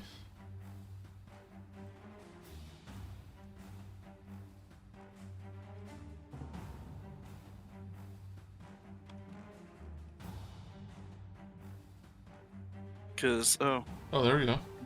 yeah, there we go. You back? You're back? I'm back, yeah. Yeah, welcome back. To Okay. this history Well, retold. good, because Joey is going to be attempted to be swallowed. It Oh. has a taste for hippo. Does a 12 hit? Negative. You would have taken 54 piercing and 10 acid if that hit. It's fine, yeah. But it goes back under kind of like where you all are. Can as you it's swallow more attempting than to one person at a circle time? you. Otto, you were up. Okay. Actually, no. You're good. You go ahead. You got. Go. I wish I had a potion, but I don't. I gave all my money to that tiefling for down payment. And I'm just gonna musket. You gonna musket again? It's no, oh, there you go. 21 will hit. 4. Reroll that with my piercing feat. All right. 14. 14 damage. Nice. I want this thing dead, so I'm gonna use another astral spark. It's looking really, really bloody. Well, you only had your. Only one roll came through. So what was your first attack? I see that my other one. It takes 14 plus additional 3. No. What was your first attack roll? 21. What was your second? I haven't rolled that yet. Oh, I'm sorry. There you go. So it takes 14 plus the 3? plus my 3 for my Astral Spark. I use my Piercer feat to re-roll the 1. I guess. Correct. I thought, yeah, you said you were going to use your action surge, but you haven't finished attacking yet. It is looking really bad. Oh no, I said if I said that, I meant Astral Spark. Okay. Oh, there you go. Okay. So my second roll. It's looking really bad. 23 will hit. For 11. How do you want to do this? I want to. Do I see like Crux's hands trying to pry himself out? Crux has put his hands up into the beast's teeth, and is trying to claw him, trying to like force it open. I want to He shatter. opens it a little bit as he's facing you, and he's like, I want to shatter. "Get a little higher." Yeah, I want to shatter the teeth. Somehow. You do that. You aim at a spot where Crux obviously isn't. Put the gun right up against the teeth and pull the trigger.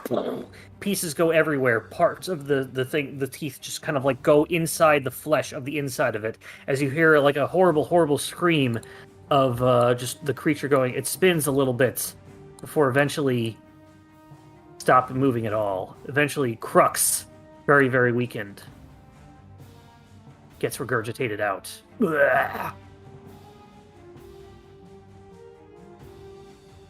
Crux is going to attempt to swim over, look around at his bearings, has just enough. He's going to swim over, and he's going to do a medicine check. Stabilizing Otto. Me and Gort. You were at 0 hit point and you were unconscious. You just can't Otto, stop being racist. I'm sorry, all Ottos and Gorts look the same. Yeah. Whoa. Whoa. I took everybody's Okay, name tags but- off so I can see around this thing, so I don't know where I'm not looking at the right things, but Wow. Jeez. we are out of initiative. It is also 2022. Get with the times, man. Hey, okay. Do I still need to roll death rolls? You are no longer, you are stabilized, you are at 0 HP until you gain a hit point or sleep for 2 hours. I don't think anyone here can heal you. Yeah. Gort has Yeah. several healing potions. Of course, Don't Gort have had any all the healing damn potions. healing Oh, can we potions. take it? I take one out of his bag, rummaging around in your stuff, and I give it to him. I don't actually have any. Do I have any? You thought you said you did. I said I didn't. Oh, Oh, well, I'm So- just sitting there with my hand in you for no reason. yeah. Yeah. I guess I'm just. With that, you all get back onto the boat. Before you do, take one last good big look at Big Mama. One of your finest kills, at least of recent memory. Too bad I had to damage its face so much. It would have made a nice trophy. It begins to twitch.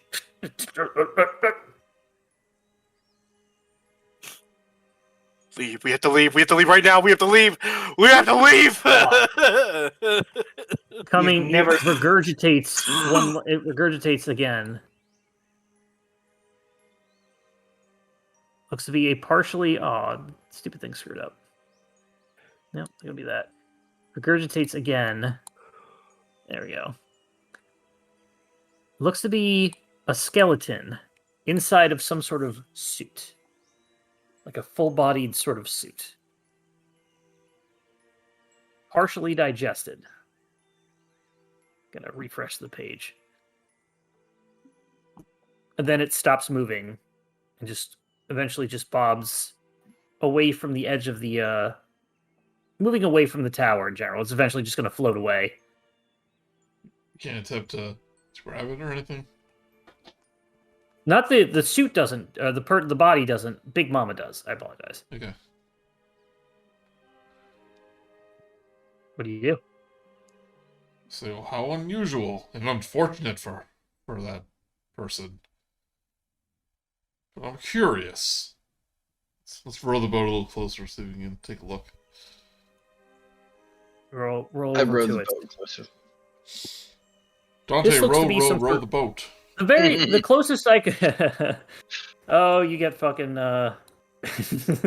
inspiration for that. I row. I don't use the oars. I hang off the back and I kick to swim through it because I'm so good at kicking. Kinda works. You think it helps. You row over to it. This looks to be the skeleton of a dwarf. Inside of what has appeared to be a partially digested, but otherwise still in a decent condition, maybe with a little bit of repairs, perhaps. Flinch could do something. Who, by the way, Flinch and Fell are coming to the deck now watching this, and Starbo is like, whoa! That was wild! But this person appears to be a diving suit that you would recognize as something known as a fish suit. Basically, it's a diving suit that is a spacesuit.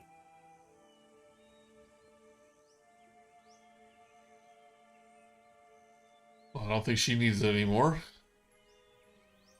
So let's bring it aboard. Correct. Very rare. You now have a fish suit. Go ahead and add that to your common inventory. Oh, it gives you swimming speed. Yep. Fish suit. Eventually make your way back to the thing. Give the skeleton a proper space burial. Everybody takes a moment to recover. It takes you some time before you're able to go exactly where you need to go anyway. But you can all take a short rest, including Gort. Oh, good, because I'm probably going to have to use all my hit die. This is with made Dustin roll and great. always being incapacitated during a battle. But you will gain 1 HP first. So gain your 1 HP, Gort. And then you can take your long rest proper. Short. Okay, short rest, sure. Yeah, Well, short no, rest. you said- I know, yeah, short rest. Okay, I have 1d8, so let me do the math here. You didn't start us out with like one healing potion to start? No, I literally said, does anybody want to go buy anything in the Rock of Brawl? Yeah. I He believe I even even said mentioned potions, healing yeah. potions. I bought Yeah. a potion and I had to use it. Yeah. I just didn't have the money for it. I guess I I could have stolen one. bought a little one, I guess. Hmm. But we're kind of out of that tier, I think. All right. Well, I'm I'm back up in double-digit health. Well, there you go. Yeah. Crux is at 47. 47 plus 5, so 52.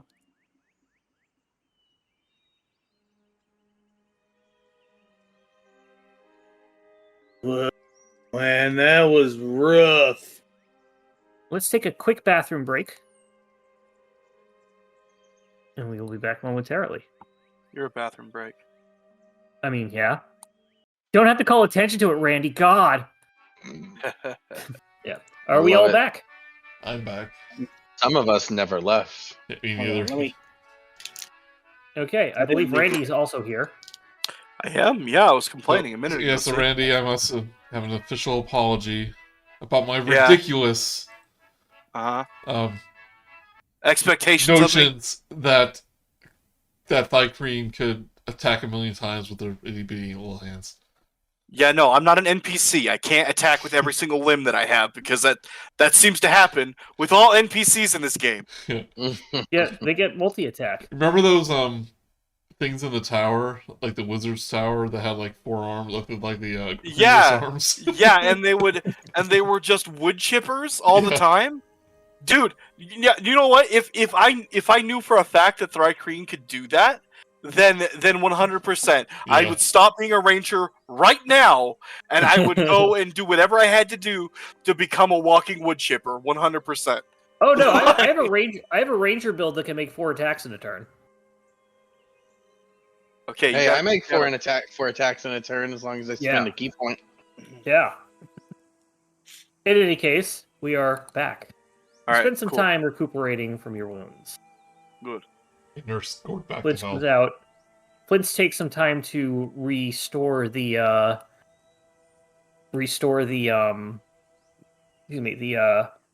fish suit. Says it'll take me a day or two, but I'll have a fish suit for you.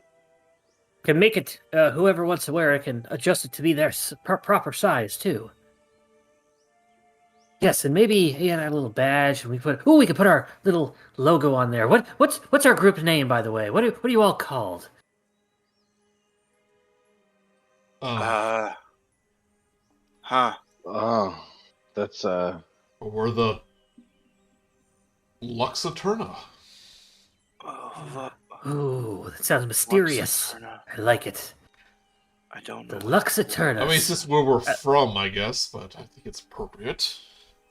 I mean, a lot of people are named after where they're from. That Vincent Van Gogh. Yes. It's now canon. He lives there. Anyway, I'm gonna go get started on that. He heads on down to his things. Fel comes over and is like, "Well, that was exciting, and glad everybody is okay. Crux, you need to watch yourself. I shall start getting the ship ready. Give me the star charts, and we'll head off where we are." At that point, you suddenly see coming on over, having cast Fly on herself, Topola, making her way over. Oh my, everyone! That was quite a show. I'm glad everybody is okay. I'm only slightly okay. Yes. Here, I brought you some biscuits and some hard candy. Is each hard candy like a healing potion? Not quite. I don't really keep those on me. I just, I don't fight a lot. I absorb into hard candies, and it's just kind of floating around in me as it slowly digests. Slowly digests. She might be able to do something, however. Let me see what she's able to do. No. We're talking to her in the break since, like, Randy wasn't here. Like, if you wanted to retroactively buy something at the Rock or Brawl. That's cool. Okay. That's fair. Randy was not here. He does that. Let's see. She flips through a book that she has on her and says, let's see. Great invisibility.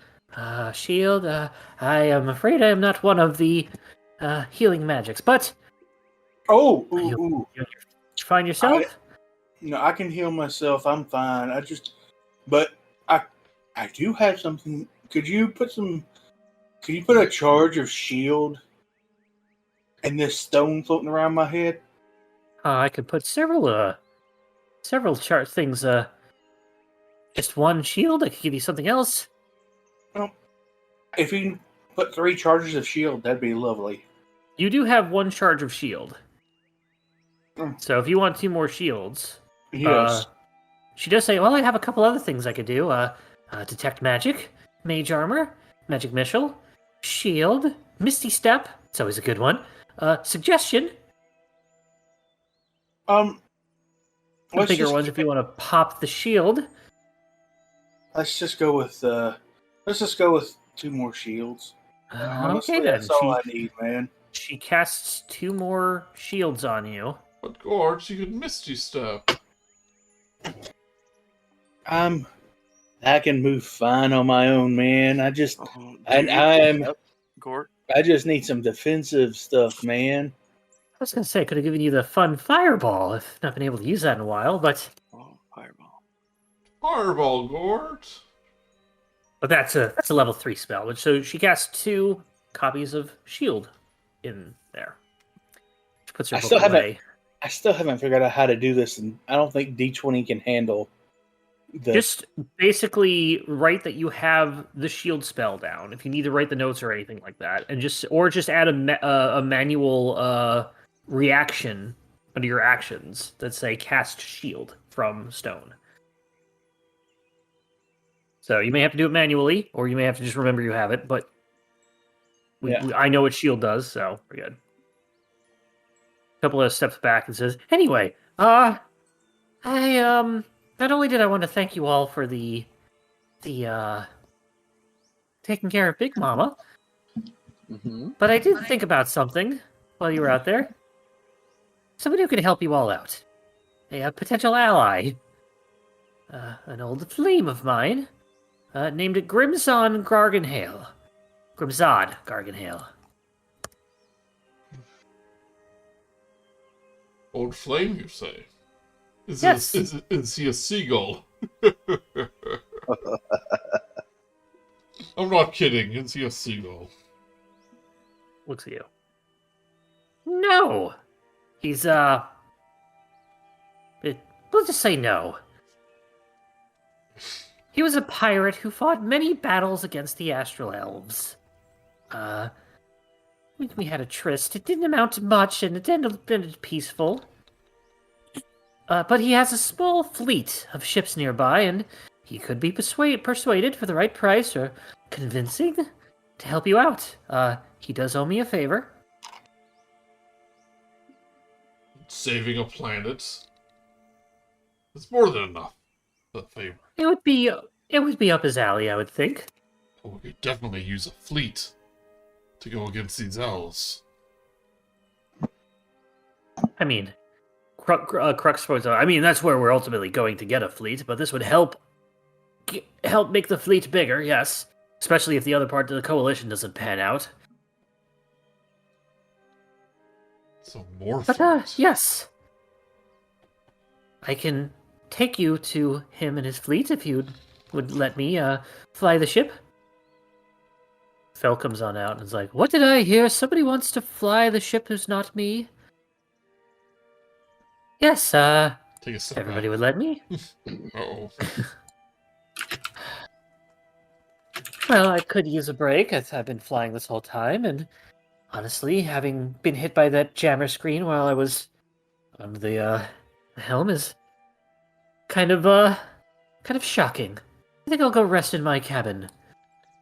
You'd be my guest. Take the helm. Topola's wonderful. Any other objections? Can I see if she's on the up and up? I can just Make an insight check. 15. 15 is just enough for you to realize you feel she's being honest about Grimzod, the fleet, and being helpful, and she is going to take you there. But she's withholding some sort of information. You don't know if this is nefarious, personal. You just know that there's more to the story that you're not getting. I don't know how. Gort's not really a social person, so he doesn't really know how to phrase this without sounding like an ass, so he doesn't.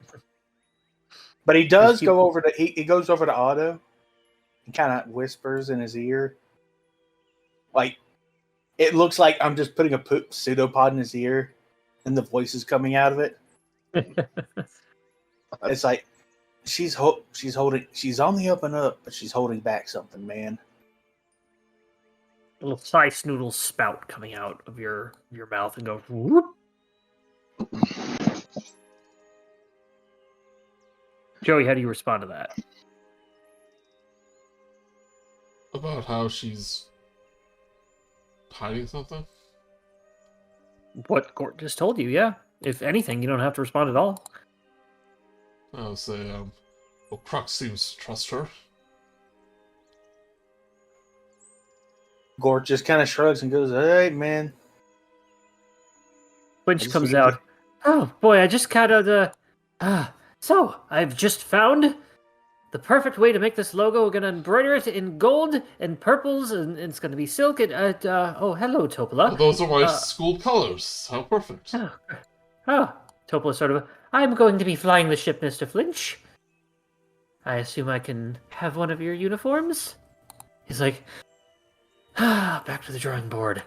Yes, school colors. Anyway, I've got more to make. Sorry. He just hands you the badge, as like the prototype badge, and he heads on back out I asked Crux to his it's like, workshop. we can trust this unusual woman, can't we? Oh, yes. She's an old friend of mine, old friend. I'm not sure of this Grimzod Garganhale, but she trusts. If she thinks this is a good idea, I see no reason not to follow up with it. No secrets that could harm our mission. Not that I'm aware of, but then again, it wouldn't be a secret, would it? You're right about that. Anyway, Ha welcome ha ha. aboard. Welcome aboard, Topola. You all begin to head out. Bring any of your biscuits with you. I follow her down to the lower thing. That is not the right place to go to. Holy crap. Hope not. I went to the wrong one. It's like, let's not go to the surfing. Oh, where is it? I'm like, okay, you're all the way up here. I went to the wrong map several times. There we go. And I can put on the normal music rather than the sad, drifty music. Second wind. Because now we're powered. We're sailing, There we go. sailing. There we go. Topola has joined the party. Da da da da da da. Oh, there she is. Don't get your foot stuck in the grate. Oh, I never step on grapes. I don't like wine. Don't like wine. You've thrown 0.5 into the storage closet.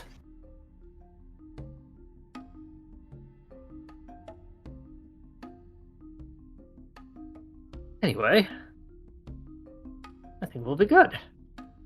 This will be excellent. It will be a grand journey, man.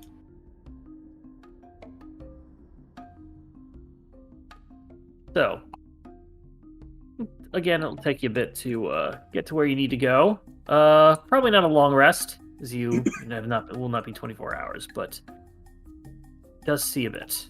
It does take a few hours to get to where you want. The ship takes off, passing through the star fields and nebulae of the wild space system, heading towards what appears to be a large cloud of debris. Drifting wreckage. Dead ahead, you see clouds of debris that appears to be the drifting wreckage of several ships. Crux shouts, "To arms!" peering through his spyglass, but he adds soon after, "Looks like 3 flying fishes, 3 lampreys, 2 squid ships, and 2 star moths."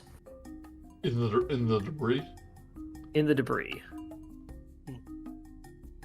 It's a big cloud of debris as you're... Imagine going through flotsam and jetsam in an ocean. Is this the fleet that we were supposed to meet? Oh, no way to know until we go closer.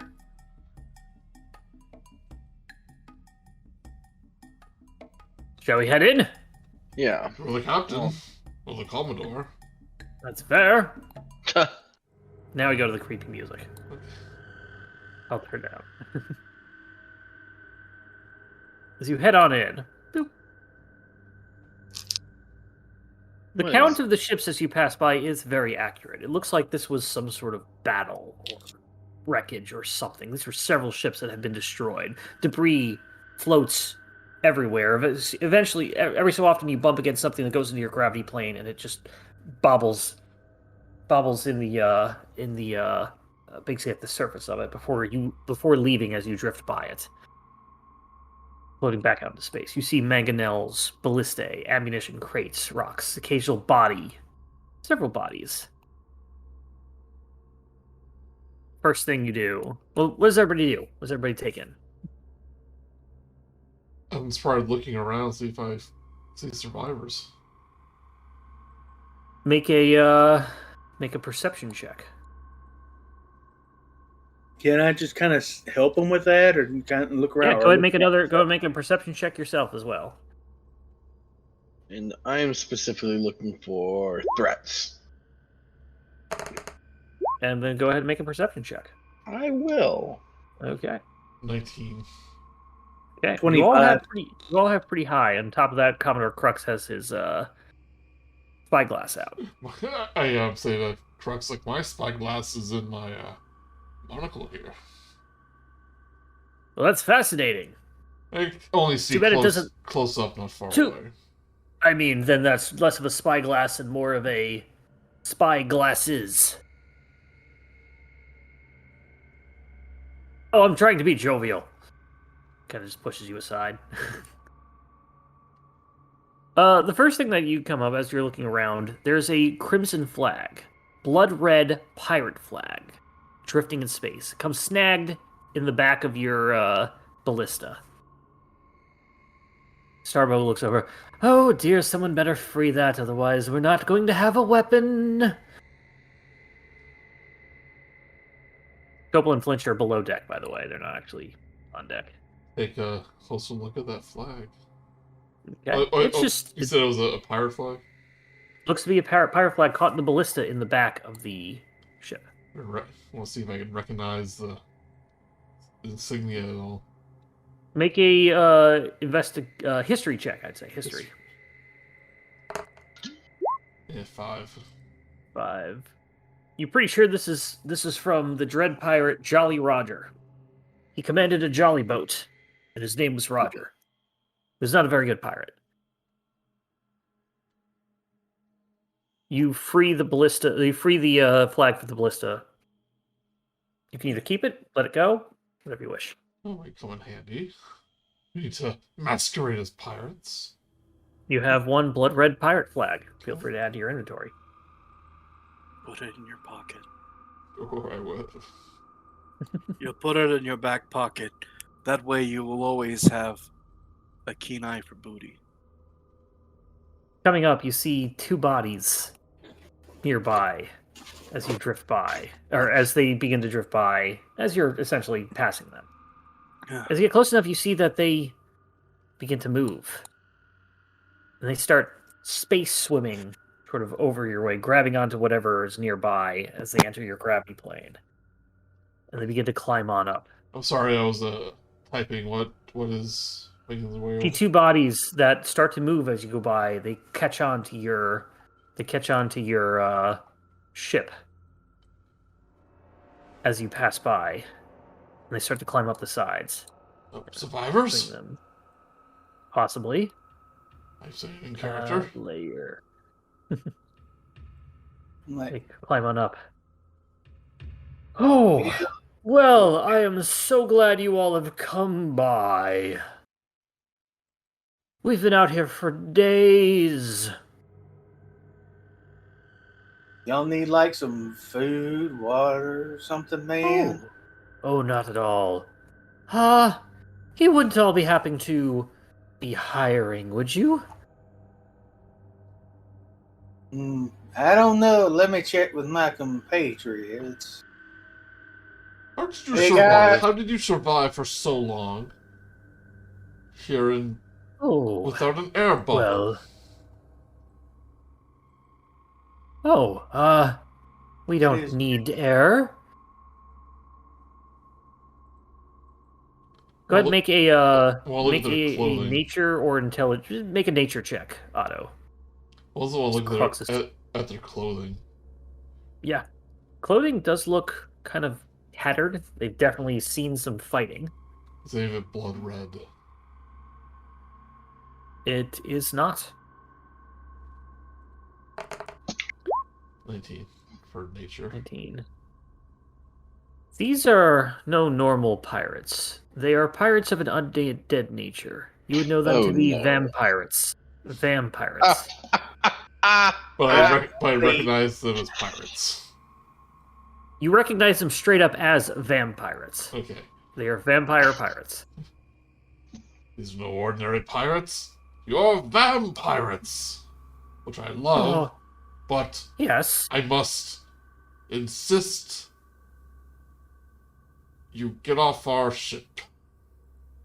Oh, but we've got nowhere else to go. All we want to do is work. Isn't that right? And the other one goes, yes, all of us want to work with you. Yar, yar, har.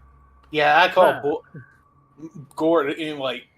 Do I even have to roll? Gort calls bull. Make an insight check. Make an insight check. As far as I know, you're responsible for this mess. What do you mean there's more of you? There's not. 29. Yeah, nat 20. You with your 29, you are able to not only tell that, yes, they are vampires, they are undead. They seem kind of honest. They really just want to work, but they're not necessarily good people. They're vampires and pirates. They just think that they would honestly just don't want to attack you, at least not right away. Otto, man. Oh, they just want some work, man. That's all they want. No. If these are vampires and pirates, Come They on, should be man. they should be destroyed. They just don't want. They just want work, man. Come Yes, on. that's all we want, Yar. Yar har. I mean, Do a pirate voice. they were stuck out in the void, man. That's not. If you're not prepared for that, that's not fun, man. It isn't, no, but they are vampires and they must be destroyed. Now, do they? And I guarantee you they're responsible for this mess of this Amarna. Why else would they be here? Maybe they were working, man. Yes, we were. Don't trust them. Crux. Really? Man, No. if I ever steered you wrong when I clocked someone, man. You were right about that space worm, even though the context was a little misleading.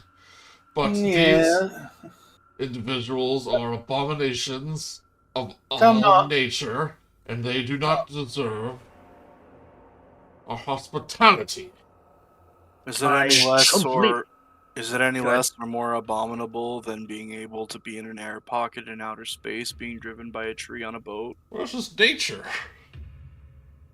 Natural. Gort just kind of says, enough. Gort kind of moves in front of Otto and is like, Otto, man, I thought you were better than this. You do not want to be on the wrong end of a vampirate raid. They're gonna go back to their people and pillage and kill indiscriminately. Crux turns to Gort and says, look, all right, I will give them a chance. And turns over to D and then kicks him off the boat. What? Man. I will not destroy them. They were going back where they found. And D's like, hey, come on now. We can all be friends here. And Crux starts reaching for his musket and starts, that's a shame because I can't be a friend if you're going to stay on this boat. Starts loading it. Very well. It's good day. And he jumps off. I shout out, I'm sorry, guys. I tried. Not your fault. As they fly into the nether. I literally turn to Crux and my eyes light up. What the hell, man? Vampirates. An abomination, as Otto said, and they must be destroyed. And I took your word and promise you, did not destroy them. They will be fine out here. They're vampires, they have no soul. No soul. No soul, not once whatsoever. No sirree. We could have given them just off my insight. Did I'm almost positive they have a soul. From an insight, you can't check that now. Whisper, what were you saying? All right, well, I don't know. We could have at least given them a deck of cards before we kicked them overboard. I mean, you're not wrong. I imagine space is a terribly boring place. They have plenty of debris to find. I'm sure there's some games of travel checkers out there. Maybe Fanarona, Nine Men Morris, all the good games. Gort, the vibes are powerful within you. The vibe is powerful within you. But these vampirates, if we brought them to safety, would just reunite with their comrades and probably stab us in the back. I didn't sense that from them, man. They just wanted to get the heck out of here. Can you blame them? That was their initial intent. I don't doubt you in that, but I think the next thing you all see as you are having this conversation, 3 of those shark-like beings, the small gray scabbers, are all nipping away at the corpse of what appears to be an astral elf warrior, similar to the ones that you fought in several places, several times. Nature's healing. What the hey? Hey, at least the vampires won't go hungry. Circle of life, after all. Hell yeah, but do you think we should have? Nope, it's gone now. Those Because things. they go on by without doing anything. I don't think can we do anything? You can do whatever you want. This is Dungeons and Dragons. Yeah, I guess touche. No, like Just an act I mean, I think I would just watch and like good riddance to them. Yep, Yeah, I just mean- scavengers eating the corpses. Dante, After a little bit longer, It's like, go ahead. do turn to Dante. It's like, Dante, we did the right thing with those vampirates, didn't we? They were monsters. Yeah. Yeah. That was the I right thing. mean, I hate to tell you this, but my whole species used to be monsters, man. People and things can change. This whole wild sea is about change, man. Those creatures aren't capable of change. I was going to say it's kind of been their thing, or when they do change, it's a horrible mutation. That's still Oh, change, they'll be man. fine. Don't you worry, they'll be fine. You hear a voice out of nowhere. I don't doubt they'll be fine, but I mean, it's still boring as heck out here, man. Oh, no. I've been out here quite long enough that you get used to it. It's nice and calm. This is Tafia, right? Nope, Oh, random voice. okay. I just don't have many voices. I apologize. Okay, I Oh, thought it was wow. her talking through the Yeah, I realized it was close to her voice. I was like, oh crap, I gotta change Okay. it. So anyway, that's Let me try eerily something a little similar bit. to Tofia, but that's not her. And I look No, around. no. Let me try something else. Is this a lot better? A little bit, A maybe. little bit. It's just, Maybe, but maybe a hello. little more, maybe a little more raspy, and a bit more more of like a jaunty accent. No. Okay. You see a ball of Hello. light appear, kind of swing around Starbow. I thought that was. Oh no! I thought that was the wizard talking through the Spelljammer realm. No, I know. Little ball of light Oh. comes around. oh, hey there, little ball man. Hi, how's it going, everyone? A tiny ball of light appears over the bow of the ship, quickly flies around the mast, and settles a few feet above the main deck, changing colors as it hovers in place. In a soft voice, it says, "Lost, are we? Maybe I could be of some assistance." Who are you all looking for? Just I would looking- imagine the fleet of ships here, right? It's like yes, That appears to be the strange, plan, man. strange little space fairy. Yes. Oh, no, just call me Will. Will-O-Wisp. Uh, That's a little specter joke. This is not a specter. Is a will-o-wisp undead? It is. Isn't it? I think. It is tiny undead. Yes, because it's basically like a spirit. That's a little spirit joke. Although my name used to be Will, but it was short for Wilhelm. It's quite an Anyway, interesting life story you have there. would you like me to go into more of it? I can tell you about how I was a sailor and I was on the seas protecting everyone from the giant whales, but they were the space seas. I was So gonna they were say, from- or you a part of this fleet here that got massacred? Oh, yes. Our fleet leader was Garganhale, the great Garganhale. Oh, The astral elves attacked. I stayed behind after the battlefield on the energy of the dying. But a lot of them were undead anyway. Although the astral elves did have a couple of ships that are gone. Plenty eat from there. who was responsible for the attack? Was it the elves or the pirates? Well, who's to say? But I would say it was the elves. Me, I could say. It's me. So you think the pirates were here to take advantage of the situation, maybe? Or were they working for the elves? No, the Garganhale, they were the pirates. Oh. Oh, you need to meet Garganhale. Come, follow me. I'll lead you there. We have It's a this way. We have a pirate wisp here. Well, The well, wisp, I mean, let's just follow the wisp, man. Wait, was Garganhale a vampire? Is this what I'm getting at? I hope not. He may not have been one originally, but he could be one now, man. Either way, the will-o-wisp tells you, it'll take you, maybe another day or travel or so. So you can tuck on in and just follow me. I don't need to rest. I don't think so. I'm sorry, where is he leading us? He's leading you to Garganhale, and specifically where the fleet will regroup. Okay, so he's not one of the dead bodies here. Seemingly no. Okay.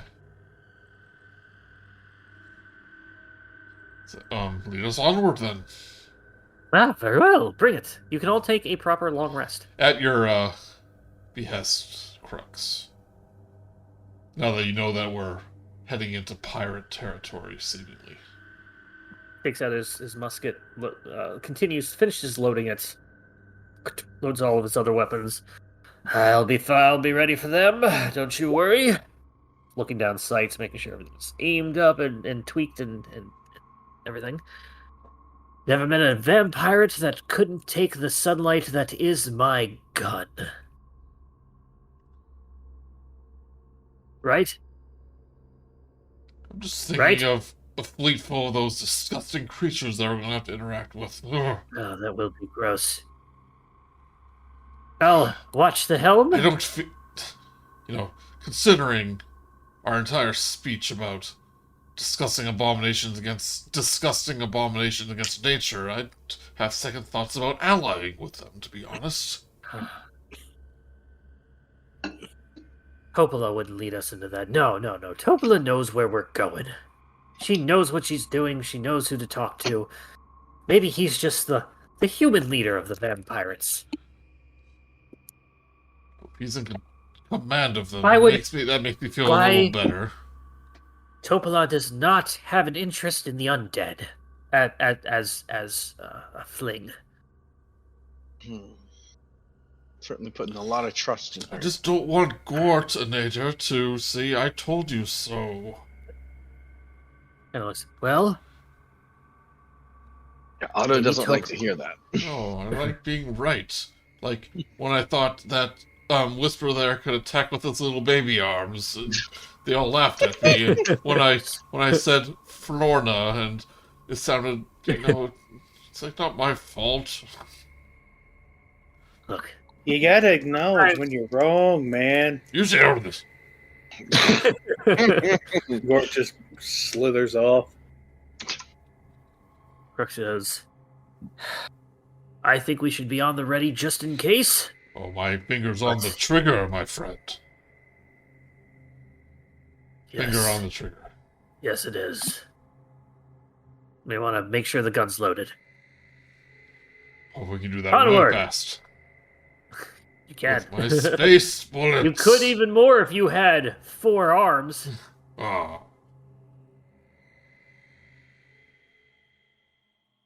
In any case, you all can take a proper long rest.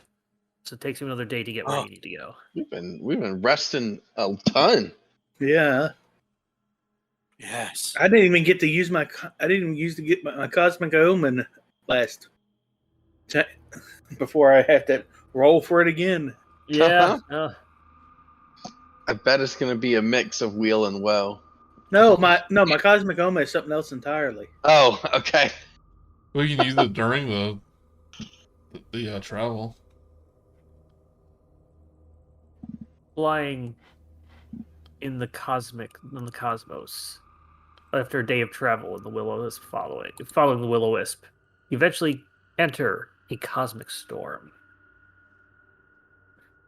Oh, is this what the ship looks like? The token? Yes, that's the art that you were shown as well, but that is the proper thing. But you start entering a cosmic storm. What's that behind it? Oh, it's pulling an It's asteroid. a giant planet, and it's in the clouds. I guess it would be rings of the planet. Because it looks like it has like ropes around it. Are we pulling Here, it I will right show now? you the art again. There you go. Well, it was last week though. Yeah. Yeah. It's towing the planet. Oh, it is. Oh, I didn't even realize that myself. I don't That think is it's a a planet. It's like a Oh, Big you ball know of what that ice. is? Little asteroid. Because they No. say to refill the lake in the Rock of Brawl, they have to capture an ice asteroid. And that's probably what this is representing. What is it? So every so often they have to drop a giant ice cube in the lake. Pretty That much. sounds familiar. Futurama. High true. five. In the distance in this cosmic storm, you are caught in a cosmic storm. Lightning flashes through dense blue and purple clouds, illuminating the silhouette of a galleon with torn, flapping sails. You see this. Ghastly mariners stand on deck and cling to the rigging, staring at you with unblinking eyes. Nah, Flying Dutchman! Really Captain Vanderdecken! Run! As you see this. Better not be Davy Jones. Space Davy Jones. No, Captain Vanderdecken. Never. They're about 250. You Captain start about Vanderdecken. 250 feet apart as you will go closer and closer. Will says, there they are! Or just as I told you. I'll meet you over there, bye! And he goes and flies over. Definitely have my Closer weapon and at the closer and ready. closer. The galleon's captain steps in the view. A pallid, white-haired man with a barred metal mask covering the lower half of his face. His left hand, as you see... Well, actually, let me show you what it looks like. His left hand detaches at the wrist and skitters up his arm to his shoulder and waves at you with his fingers. You see this. Oh, he's handsome. Bruck sneers at the sight of this and keeps one hand holstered on his pistol. Vampirates, as you said. He hisses. Here ends chapter 5. One last thing before we go, Gort just kind of waddles up to behind Otto, kind of leans over his shoulder, and says 4 final words as the chapter ends. I told final you words. so. Still don't trust Sorry to them. mess it up. Inspiration for that. It's like, we lost 2 of our best crewmates who were just the most wonderful people you've ever met. They make toys for children and feed stray puppies, but too bad you couldn't find them among the debris. When you're describing that, I was picturing this old, gnarled-looking parody guy, but this guy is all handsome. Yep. I mean, pirates are the handsome ones. Yeah. And remember, they are whatever the male version of a femme fatale kind of is. Lady killer. Don Juan. What do they use in Fallout's Lady Killer. Fallout New Vegas has Yeah, Black it's Lady Killer. Widow. It's and Lady they have Killer. It's Lady Killer. No, there's a male version. That's Lady Killer. No, there's another one that's French. I don't know what you're talking about. I know the one from Fallout 3, but What's the killer French? Don Juan. Cherchez la femme. Female character perp. It's that okay, so that's the Uh-huh. okay, that's basically the lesbian lady killer. Wow. Anyway, thank you for playing Flight of Xaryxis. What a note to end on. Yep. It's a very disagreeable episode. Some characters fought. But, all is forgiven on my end. Point 5 comes out and says, I have detected vampirates! Oh, Oh, thanks. good. Thanks for that. Good to know your sensors are still working. Powering down. But yes, thank you for that. That was Yeah, thanks. I don't know whether you find vampirates and they want to join your crew. You don't get that if you go around the debris cloud. If you go through it, you get it. But it's well, that kind of throws off the thing in the end. Especially if you can tell they're vampires. You didn't give us the option to go around, did you? It doesn't say, would you like to go around? You basically says Crux is just going to do it no matter what, if unobjected or unopposed. But you can just say, maybe we should go around that. Nobody does. Nobody said it. Well, I don't want. I like. In my mind, it's like Crux is the captain. Yeah. I shouldn't be like telling him what to do. Which makes sense. Which just totally makes sense. Which is why I didn't throw up the option. He did say at one point, unless anybody has an objection, I'll go through. Whatever. Yeah. So. Right. Love playing Topola. She was fun. Yeah.